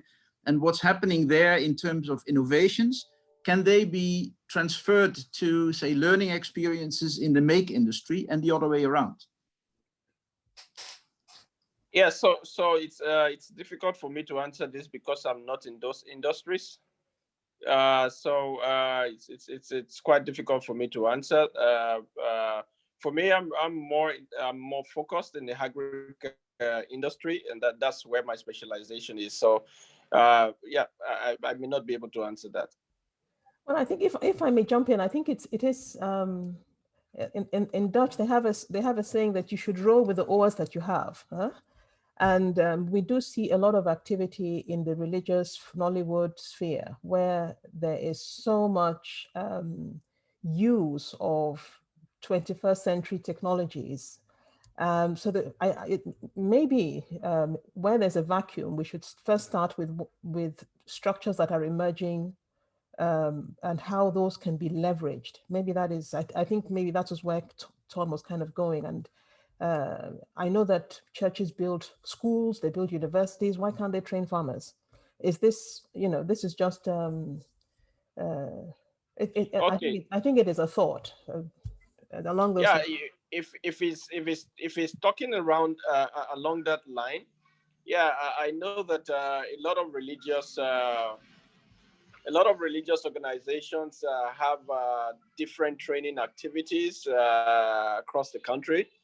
Yeah, some of them, of course, even have farms. For example, now I know of the Living Faith Church. They have a university that is an agrarian university called Landmark University. As a company, we have a very strong relationship with that university. And then as a matter of interest, we also employ graduates from that university to work in our company because we find them reliable and good in agribusiness. So it's an agrarian university seated on over 1,000 hectares of land with high level technology in poultry, in animal livestock feed production and crop production and food processing. And then they have a commercial farm and they have a research farm. So the students are exposed to both the commercial farm and the research farm. So they go on the research and then they go on the commercial farm to practicalize. So this is like a church innovation owned by a church. And then you have also Covenant University Farms, for example, is also owned by a church. So there are a couple of churches I know in Nigeria that have training activities around agribusiness and also other innovations like IT. For example, I'm also aware because we have some level of relationship with Covenant University alumni. Sometimes I know they launch this challenge. It's a Christian school. They launched this challenge, more like a funding scheme to invest in entrepreneurs from the alumni network. So there are a couple of innovations from churches, religious organizations in Nigeria to train young people. I myself have been part of trainings in North Central organized by churches where I'm one of the facilitators to train young people about agribusiness. And also in such trainings, they invite people also from other fields, maybe some from IT, and then some from other trades to come and train young people. So yeah, I know the church is investing a lot in that, and also recently with the development with COVID, which is also affecting a lot of people are losing their jobs. I know that I've read a lot of churches coming up with training schemes for 2021, and some of them not just training schemes, they will train and also give funding for you to start up the business. So if it's that in that line, I think some of them are doing extremely well, coming up with training instruments for young people in IT, in agribusiness. Agribusiness is now quite important, not only in Nigeria, but also in other parts of Africa. Not because of the dwindling oil revenue alone, but also because the country sees it as the only way, and the continent sees it as the only way to create a lot of jobs for the young people. As you know, that agribusiness has a very long value chain, and at every point you can always employ people at every point. So the continent sees it as a major way. And as a business, we have seen that, because every country we go to work in Africa, the government always have a roadmap, a plan to revolutionize the economy through agribusiness. Yeah, I don't know if that answers the question a little bit. I'm going to have to jump in here because we have to move to our last panel, but I think thank you very much for this very interesting exchange. It does seem clear that there's a variety of stakeholders, and we in these discussions, we have to leverage every opportunity and every avenue of bridging this knowledge gap that you have so well described. Thank you so much. And now we move to our last presentation for this evening. And this is Mr. Jonas Arie from the University of Ghana. And we're really looking forward to this more educational, education perspective. We've heard a lot about knowledge gaps, about market-driven curricula, about evidence-based curricula. So it's been very nice to hear your presentation and your take, along with Mr. George van Dijk and I believe Torben. Thank you very much for joining us this afternoon. Mr. Jonas, Dr. Jonas Arie, the floor is yours. Yeah, thank you very much. Like you said, I think we are the outliers here. And so I'll probably try to toe the line of all the rest. So like you said, I'm here with a couple of my colleagues, no, all of my colleagues. So myself, Jonas Arie, and then I have George van Dijk, who is right here with me. And we have in Denmark, Tobin Andersen from the Aarhus University, and Annette Hansen, also from the Aarhus University. She's a team leader on a project that we are undertaking in the port of Tema in Accra, in Ghana, sorry. And as part of this project, the project is called PEP, Port Efficiency and Public Partnership. And as part of it, we have a thematic area considering human capacity building. And that theme has taken us to the Regional Maritime University, where myself and George van Dijk work. And we've sat through a lot of the lectures, also visited some of the institutions that train human capacity for the maritime industry, like SILT and GIF, Ghana Institute of Freight Forwarders. But our presentation today is basically on RMU, and we're taking a couple of case studies that's hopefully can contribute to the discussions on vocational and academic training. And we found a good fit for this conference because the maritime industry or training seafarers has always had this issue of vocational and academic training. And in the sphere of maritime lecturers, it's also a hot debate concerning this as well. Historically, many maritime institutions have been vocational institutions. I mean, training somebody to work in a ship has always been an apprenticeship exercise. So at the onset, people always have to go on board to learn from somebody else, and then they grow into officers. And so that has been the trend. But recently we've seen the trend where this vocational education has been mixed up with academic education. So if we look at RMU itself, RMU started as a nautical college, training seafarers for Ghana's national shipping line called the Black Star Line. At that period, we also had other West African countries having their own shipping lines, like Nigeria Shipping Line, Cameroon Shipping Line, Ivory Coast, and so on and so forth. Unfortunately, all of these shipping lines have collapsed now. And so we're trying to use the lessons from that period until now to explain how industry and school partnerships either succeed or not from recent examples in RMU. So that would be our objective for today. So back to RMU. RMU has evolved from a nautical college, like I said before, just training seafarers for Ghana's national shipping line. So at that time, employment was actually guaranteed. So right from your training in RMU, you go on to the ships that belong to the states, and then you were employed. And these were purely vocational training for 2 years for the nautical science, and then 3 years for the marine engineers. So marine engineers basically are mechanics on the ships, and then the nautical science students are those who would rise up to the rank, which people normally know as captains, and so on and so forth.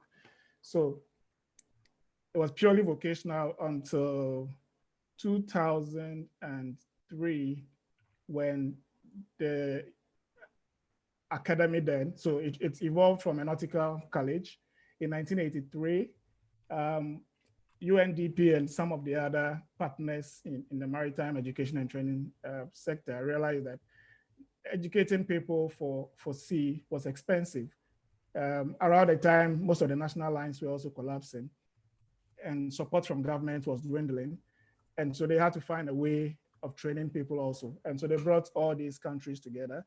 So at RMU, it is run by 5 Anglophone countries, including Ghana. So we have Ghana, Sierra Leone, Liberia, Gambia, and then Cameroon. So these are the 5 countries that are part of the Regional Maritime University. So you can see from the name, the regionalization of the academy. And then we have a French version that is also patronized by the Francophone countries in Abidjan. But not to waste much time, my focus for this very slide is on the transition from the diploma awarding institution to a degree program for the marine engineering and nautical science. So once in 2003, we decided to be a university, the programs were upgraded to degree programs.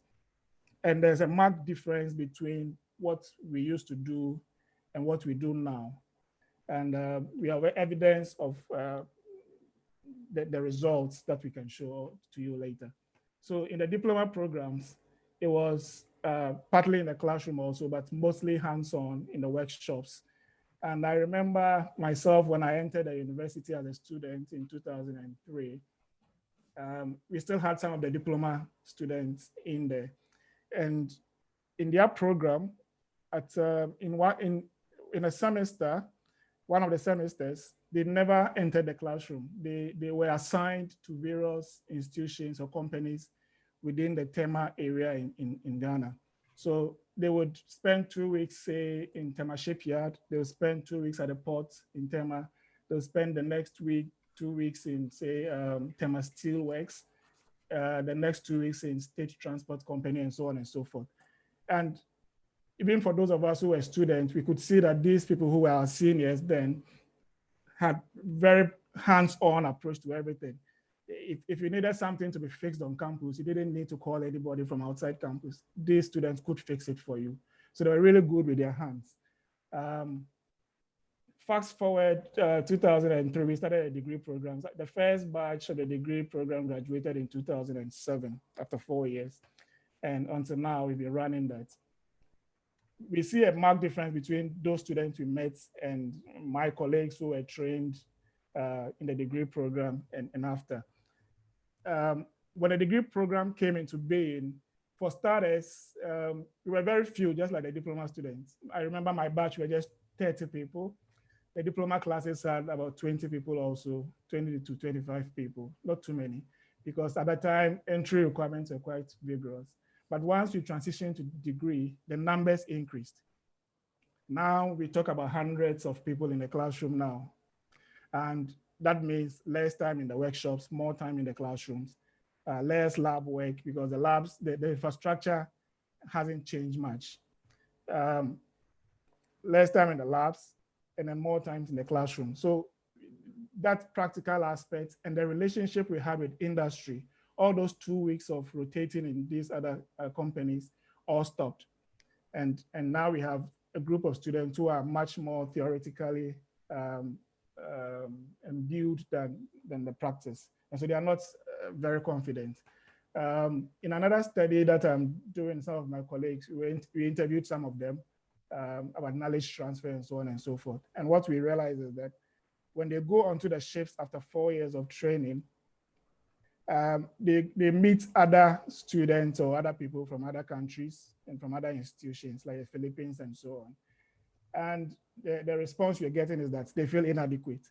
The guys from the Philippines and these other countries, and then in any way, Philippines is the highest, what do you call it? They produce the most seafarers in the world, the ratings. But these guys are hands-on people because they also do a lot of diploma programs and it's very hands-on. And they expect that those who have done a degree program would know more. And so the expectation is quite high for these degree students, but they don't meet the expectation. And for the student themselves, they confess that they feel inadequate once they get on board these ships. Following the large numbers that we now admit, there's less time for practical training, but that is not only the problem. Maritime education requires a lot of upgrading in terms of knowledge and hands-on practical work. In most universities that are well endowed in developed countries, whilst you are a student, you would go on board a ship, probably for a semester or a year, whilst you are in school, to do what we call cadetship. And cadetship, I can interpret as an apprenticeship period here. But because we do not have a training ship, what happens is that the student must finish the 4-year program before he has his first taste of a ship or working on a ship. In recent regulations by the International Maritime Organizations, you could replace that period with some simulator training. And so you need to acquire a simulator in order to have at least some semblance of real life experience on a ship. And these simulators, they don't come cheap. They're very expensive. And whilst regulations continue to change around the world, you need to update these simulators as well and get state-of-the-art equipment, which is a problem for most maritime institutions. So this is where we find ourselves.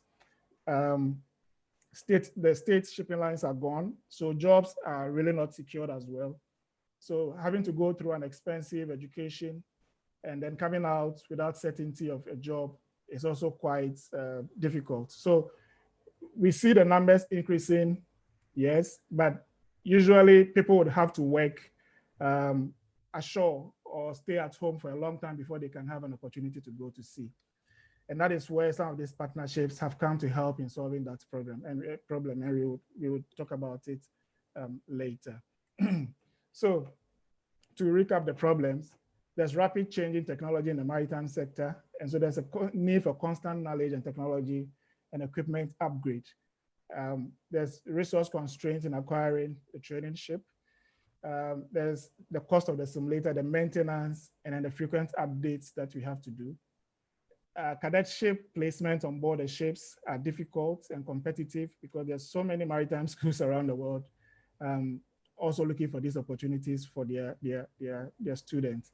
And so without a partnership with industry, that's a very difficult thing to achieve.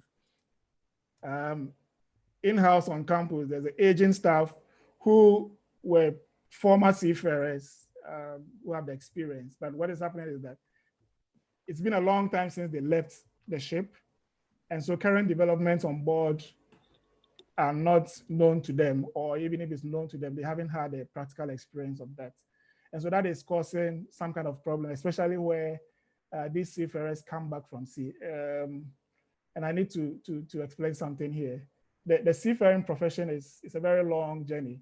So after these 4 years of training, what happens is that once you go on board a ship for the first time, you're a cadet, you're an apprentice. You do that for 18 months.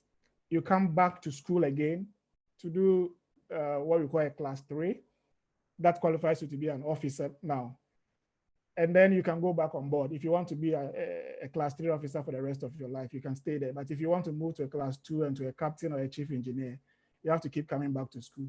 So what happens is that if a staff has obsolete knowledge, that when you have to teach somebody who has been on board recently, he's going to be the one teaching you what's due on board the ship. So it's a very difficult situation for some of these aging staff. We have tried to solve that problem by training young staff. We tried a program where some of the staff would join the ship, and then they come back to teach, and then they continue their training, and sometimes they go on board the ship and so on and so. But what we realized is some of them are not interested in going to sea. So after their first trip, they stop. And so we are not getting that experienced staff that we need to be able to engage those who are at sea and continue to come back to the institution for upgrading courses. To support some of the things I've already said, I would like to use some of the controversies surrounding the evolution of the polytechnics in Ghana into technical universities. So those of you who are familiar with Ghana would know that the last government tried to convert some of the polytechnics who were really into HND, higher national diploma training, into universities, and they had to meet a certain criteria. And a paper from Kielsen in 2016 confirmed that the diploma programs were not attracting as many people as the degree programs also. So, and I believe that's an attitudinal issue. People like the degree more than the diploma. And to confirm that also, in RMU, we had this program called the top-up programs for those who had a diploma.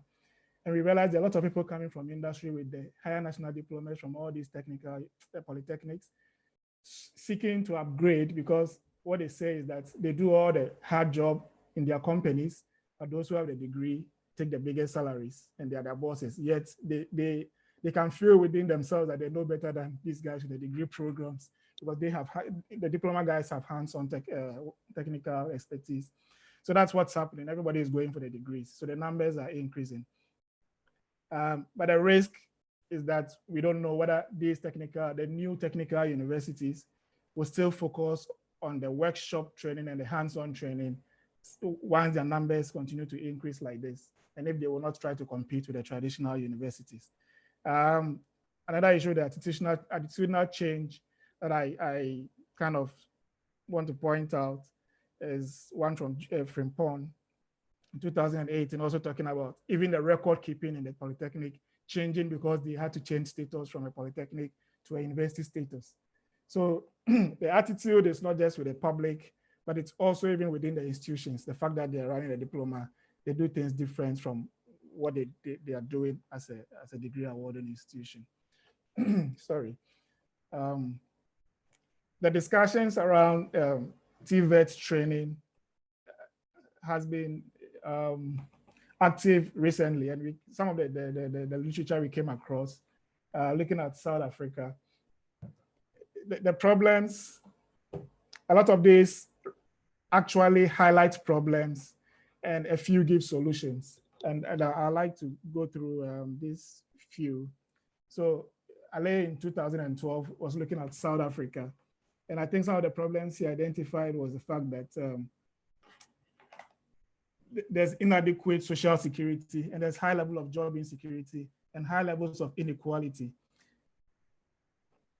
Many times when we talk about TVET and training people for, we look at people who are unemployed, but there are also so many people who are actually gainfully employed, but have skills that they can actually put into making product and so on and so forth. But they do not have the time and the leverage to be able to do that. How do you leave your job, your 5 to 8 job, and pursue an interest which you know that you can actually make something out of? How do employers perceive that? I think recently I saw a news article about Sweden also, where people were given the opportunity to take some time off job and try to pursue their own interests. And if it doesn't work, they can come back to the job. And if you're having insecurities like this, and there's no social safety net for you, it's hard to venture into those areas. Amedume et al. Also mentioned so many problems, which I know a lot of us are familiar with. So the lack of facilities to train the students, the lack of technical training for even the facilitators or the teachers, the limited number of training institutions, and so on and so forth. All of these are what we see also in RMU. So finance is a typical issue. And I think for Amponsa and Onoha, they have the same issue as well, finance. A lot of the private universities that are coming are into business programs, because to set up technical education, you need equipment, you need labs, and so on and so forth. And these are expensive. A few institutions have been able to do that, but they've been able to do so also because of industry school collaborations. So in Ghana, Ashasi University is one of the light bearers, and recently they introduced an engineering program, and I know MasterCard has put a lot of money into all of this. So that has been the only way that is making them survive in this engineering program. But if you don't have these kinds of partnerships, then it's very difficult to run these programs. Also talks about expanding the target group for, I think he talked about a lot more about entrepreneurship. We teach entrepreneurship in the schools, but there are a lot of people who are actually in the business already that need this kind of training. And so they also need to be reached as well. Now, we want to concentrate much more on the partnerships, and that's why we choose this theoretical approach of resource dependency theory. RMU itself has high connections because it's a regional institution, which means that it's run by these 5 countries. Each of these countries contributes to the running of the school. So the Ministry of Transport in all of these countries supports the school with a yearly contribution. And because it's also the sole regional maritime institution for the Anglophone countries, many companies who want to have partnerships with any training institution would look at RMU first. And so we had so many partnerships or MOUs signed with so many companies, some of which we pursue, others are very, what was the word? Yeah, some fell apart, others are dormant, and so on and so forth. In connection with that, we also look at the industry school partnership framework which really fits into what RMU does. So in this system structure, the macro level, meso level, exo level, and macro level, we have partnerships in all of this. So we have partnerships with the countries because they are members. The Ghana government supports the institution massively because the institution is in Ghana, and by the agreement, they're supposed to provide infrastructure and so on and so forth. Because the countries are represented by the ministries of transport, we also have that level of collaboration with the ministries also, and the ministries are in charge of a lot of the state institutions like the port authorities, the maritime administrations, and so on. So all these institutions also contribute to help the states in sustaining RMU. And then we have the partnerships with shipping lines and so on and so forth, and then other companies that are related to the maritime industry. Where our case studies would center would be on these operational principles and the operationalization of these principles and the outcomes, which we will show in the 2 case studies that would come later. Okay. So I have Dr. Van Dyke here. He has been in charge of a lot of reporting a lot of these projects to the ministry because he's a focal person for the institution at the Ministry of Transport. So I'd like him to take this session and then take us through that. You want to do it from here? And please take a look at the chat, Mr. Jonas. There are some questions that came in. Maybe you can just look at them in preparation. I've noted them. Yeah. Thank you. Thank you. Okay. Thank you, Jonas. So we would look at 2 case studies. The first one being the case study between the Regional Maritime University and the Government of Ghana through the Petroleum Commission of Ghana. So the university was selected as a center for training within the oil and gas center, the oil and gas capacity building project. I think Jonas, you've taken away the, yes. If I may, I'll just take over, it's fine, thank you. Within the oil and gas capacity building project. So we were one of 5 universities or technical training institutions that were selected. Each institution was given about $3 million funding to procure equipment for the training. So for RMU, we procured hydraulic equipment, a well simulator, crane simulator, and a host of other equipment that could basically be used in training a student in petroleum engineering or subsea engineering or even welding for the oil and gas sector. Unfortunately, the outcomes were not very good. We were noted in the World Bank report to have underutilized our facilities, and that was true.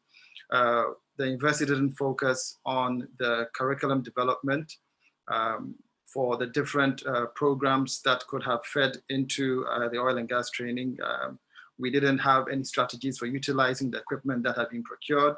And I must say all these equipment were put in one building called the laboratory complex, which is a 3-story building and full of all these equipment. We didn't look at equipment certification. I think later on we realized that the initial ideas about certification were wrong, and we had to go back to the drawing table and start to put things together. And also trainer programs were more expensive than the university anticipated. And we also had to look at that again and try and get some staff who would take a study leave and then go and get trained to run some of these programs.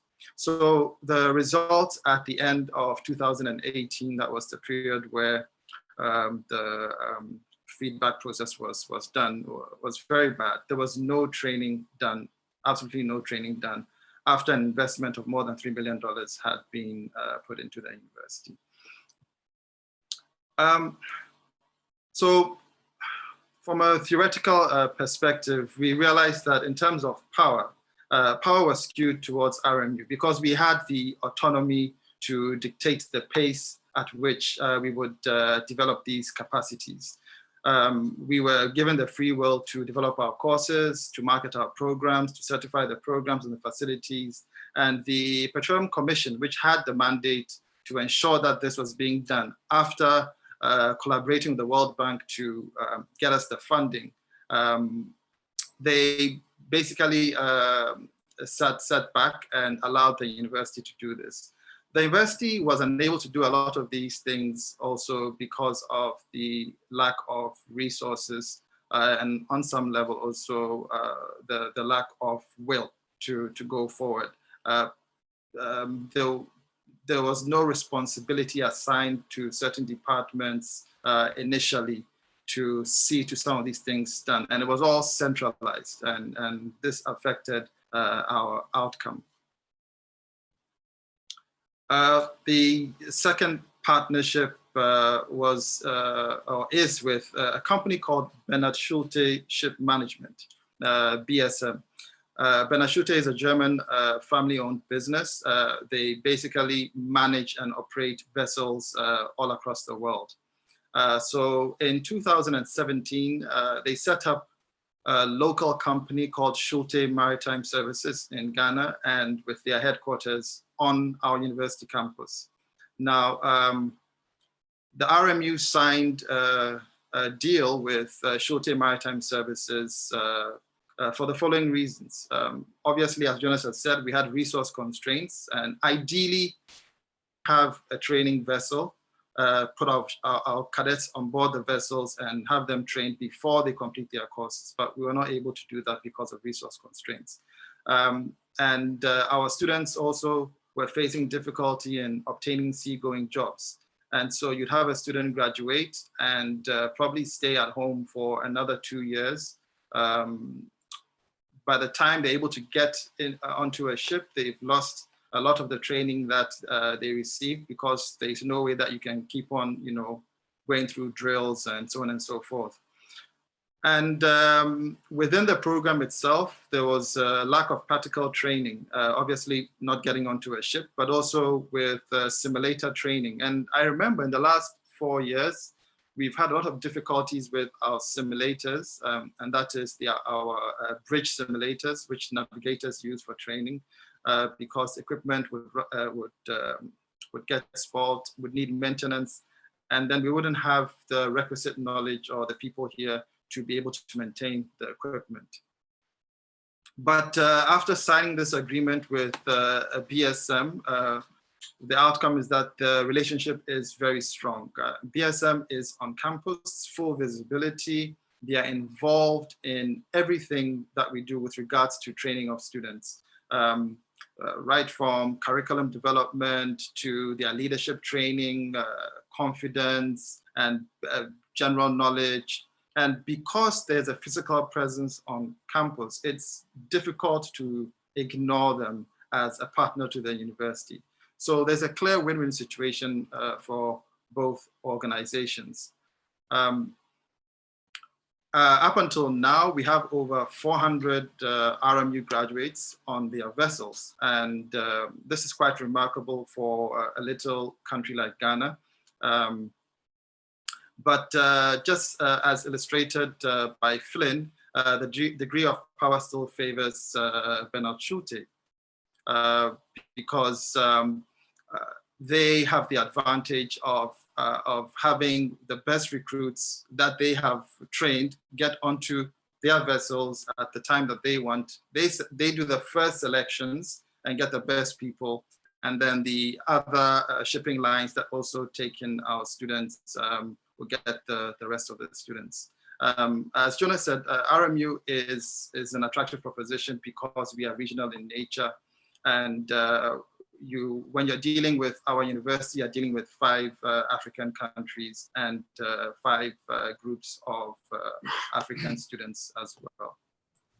Sorry to interrupt. We need to kind of wrap up so we can join the closing session. Oh, that's your closing slide. So I'll. Yes, yes, please. So Jonas will take over and we'll conclude. Yeah, thanks, Van Dijk.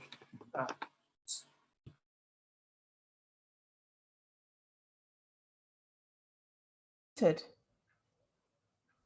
Sorry, you are muted.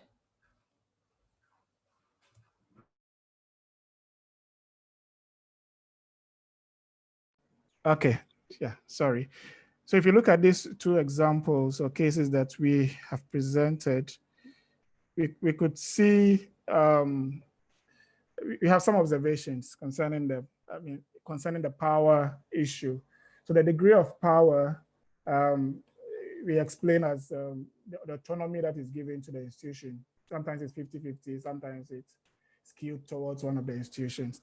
And these 2 cases show that there may be a problem, not probably just with RMU, but with other institutions that have had opportunity of funding, that the institution themselves may not have the capacity to manage what they've been given in terms of the capacity of the officers or the lecturers or whoever is responsible for the training, or in negotiating the agreement, you might not have the requisite capacity to negotiate what is favorable to you.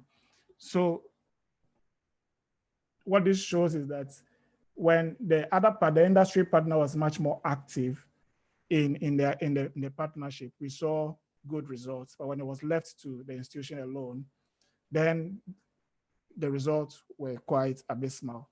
So the World Bank report was really damning because RME was not the only institution who was giving these funds. There were other institutions like Kwame Nkrumah University of Science and Technology. There was Kikam Technical University in the Western region that was also giving the same facility, but they did better than we did. It may be due to certain reasons. One of the reasons could be also that these were oil and gas related facilities. RMU is a maritime institution, but these two industries have synergies. And so some of the lab equipment and facilities could be used also for maritime training. And that is why we think that RMU could have done better. But aside that, the operational principles of the ISPs, basically, we deviated from them. There was no commitments. There was no capacity in that regard to be able to achieve the results that we anticipated. On the part of the main partner, the Petroleum Commission, I think that we came to a conclusion that what they did seemed almost like a social responsibility. So they just donated the equipment and then stayed back. But as an institution that was mandated by government to ensure that there's capacity building for the oil industry in Ghana, they should have gone beyond just donating the facilities to the institution. I mean, the World Bank report showed that the awareness of risk was already there. There was a risk of utilization, there was a risk of maintenance, and then there was the risk of certification. And I think they could have helped much better even in the certification realm, because they had all the relationship with a lot of the certified institutions in US and in other places, in other developed countries. So they could have helped in that regard. But by the time RMU realized they couldn't do the training because they were not certified. The certification is not just for the trainers, but it's also for the equipment. And so it's a very long process. So within the 2 years where this report came out, they were expecting that by then the certification would have been done and then the training would have started. But it looks like there was no clear policies regarding that relationship. And so we say that the power, the degree of power was more skewed towards RMU, and they didn't know what to do with all that they've been given. So to end it, we see that a lot of the initiatives from the government side, we would see this kind of situation that happened to RMU happening. Even if you go back to Ghana's implementation of the junior high school system, that was the aim, to get more people to be able to learn skills with their hands. But it was at a policy level promoted, but in the institutions, it didn't take off really well. And most of us went through that system and still do not have any proper skills that was anticipated by the policy. So I think oversight responsibility over the institutions or these policies is probably also lacking. How do the TVET institutions also identify the right partners based on complementary resources? These are questions that we ask. And then how do we negotiate the most fruitful contracts? We find that a lot of opportunities for partnerships come our way, even in the Regional Maritime University. As lecturers there, we sometimes feel frustrated. The management would not accept or talk to a willing partner and so on and so forth. But I mean, we do not know what goes on there, but it appears that we might not have that capacity. We do not have that capacity to be able to negotiate these fruitful contracts and then move the partnership forward to bring in the results that we need. So these are perspectives that we glean from the cases that we have. If you look at our paper that has been posted on the African Knows platform, you would see that there are several other partnerships that we have entered into, and all of these have varied levels of success or failure, which we can talk about. But these two are key in deciding whether the partnerships are successful or not. We'll be happy to answer any questions or further clarifications. Thank you. So thank you so much for this really excellent presentation. It really brought together all the different threads that we have been discussing all afternoon. So this industry school partnership model that you mentioned really is at the heart of what we're discussing. And I think those 4 points that you included in your last slide are really the kind of policy questions that need to be answered. You mentioned the power and autonomy and how that is the needle on the scale. So, we've spoken today about the knowledge gap, about mismatch, about the need for evidence-based market-driven curricula. We've spoken about attitudinal change. We've spoken about the need to develop the infrastructure that will support TVET, that interface with industry. We've spoken about entrepreneurship supports systems. So I would like to say, I mean, there are a lot of ideas out there, and I think we have defined the problem to some degree.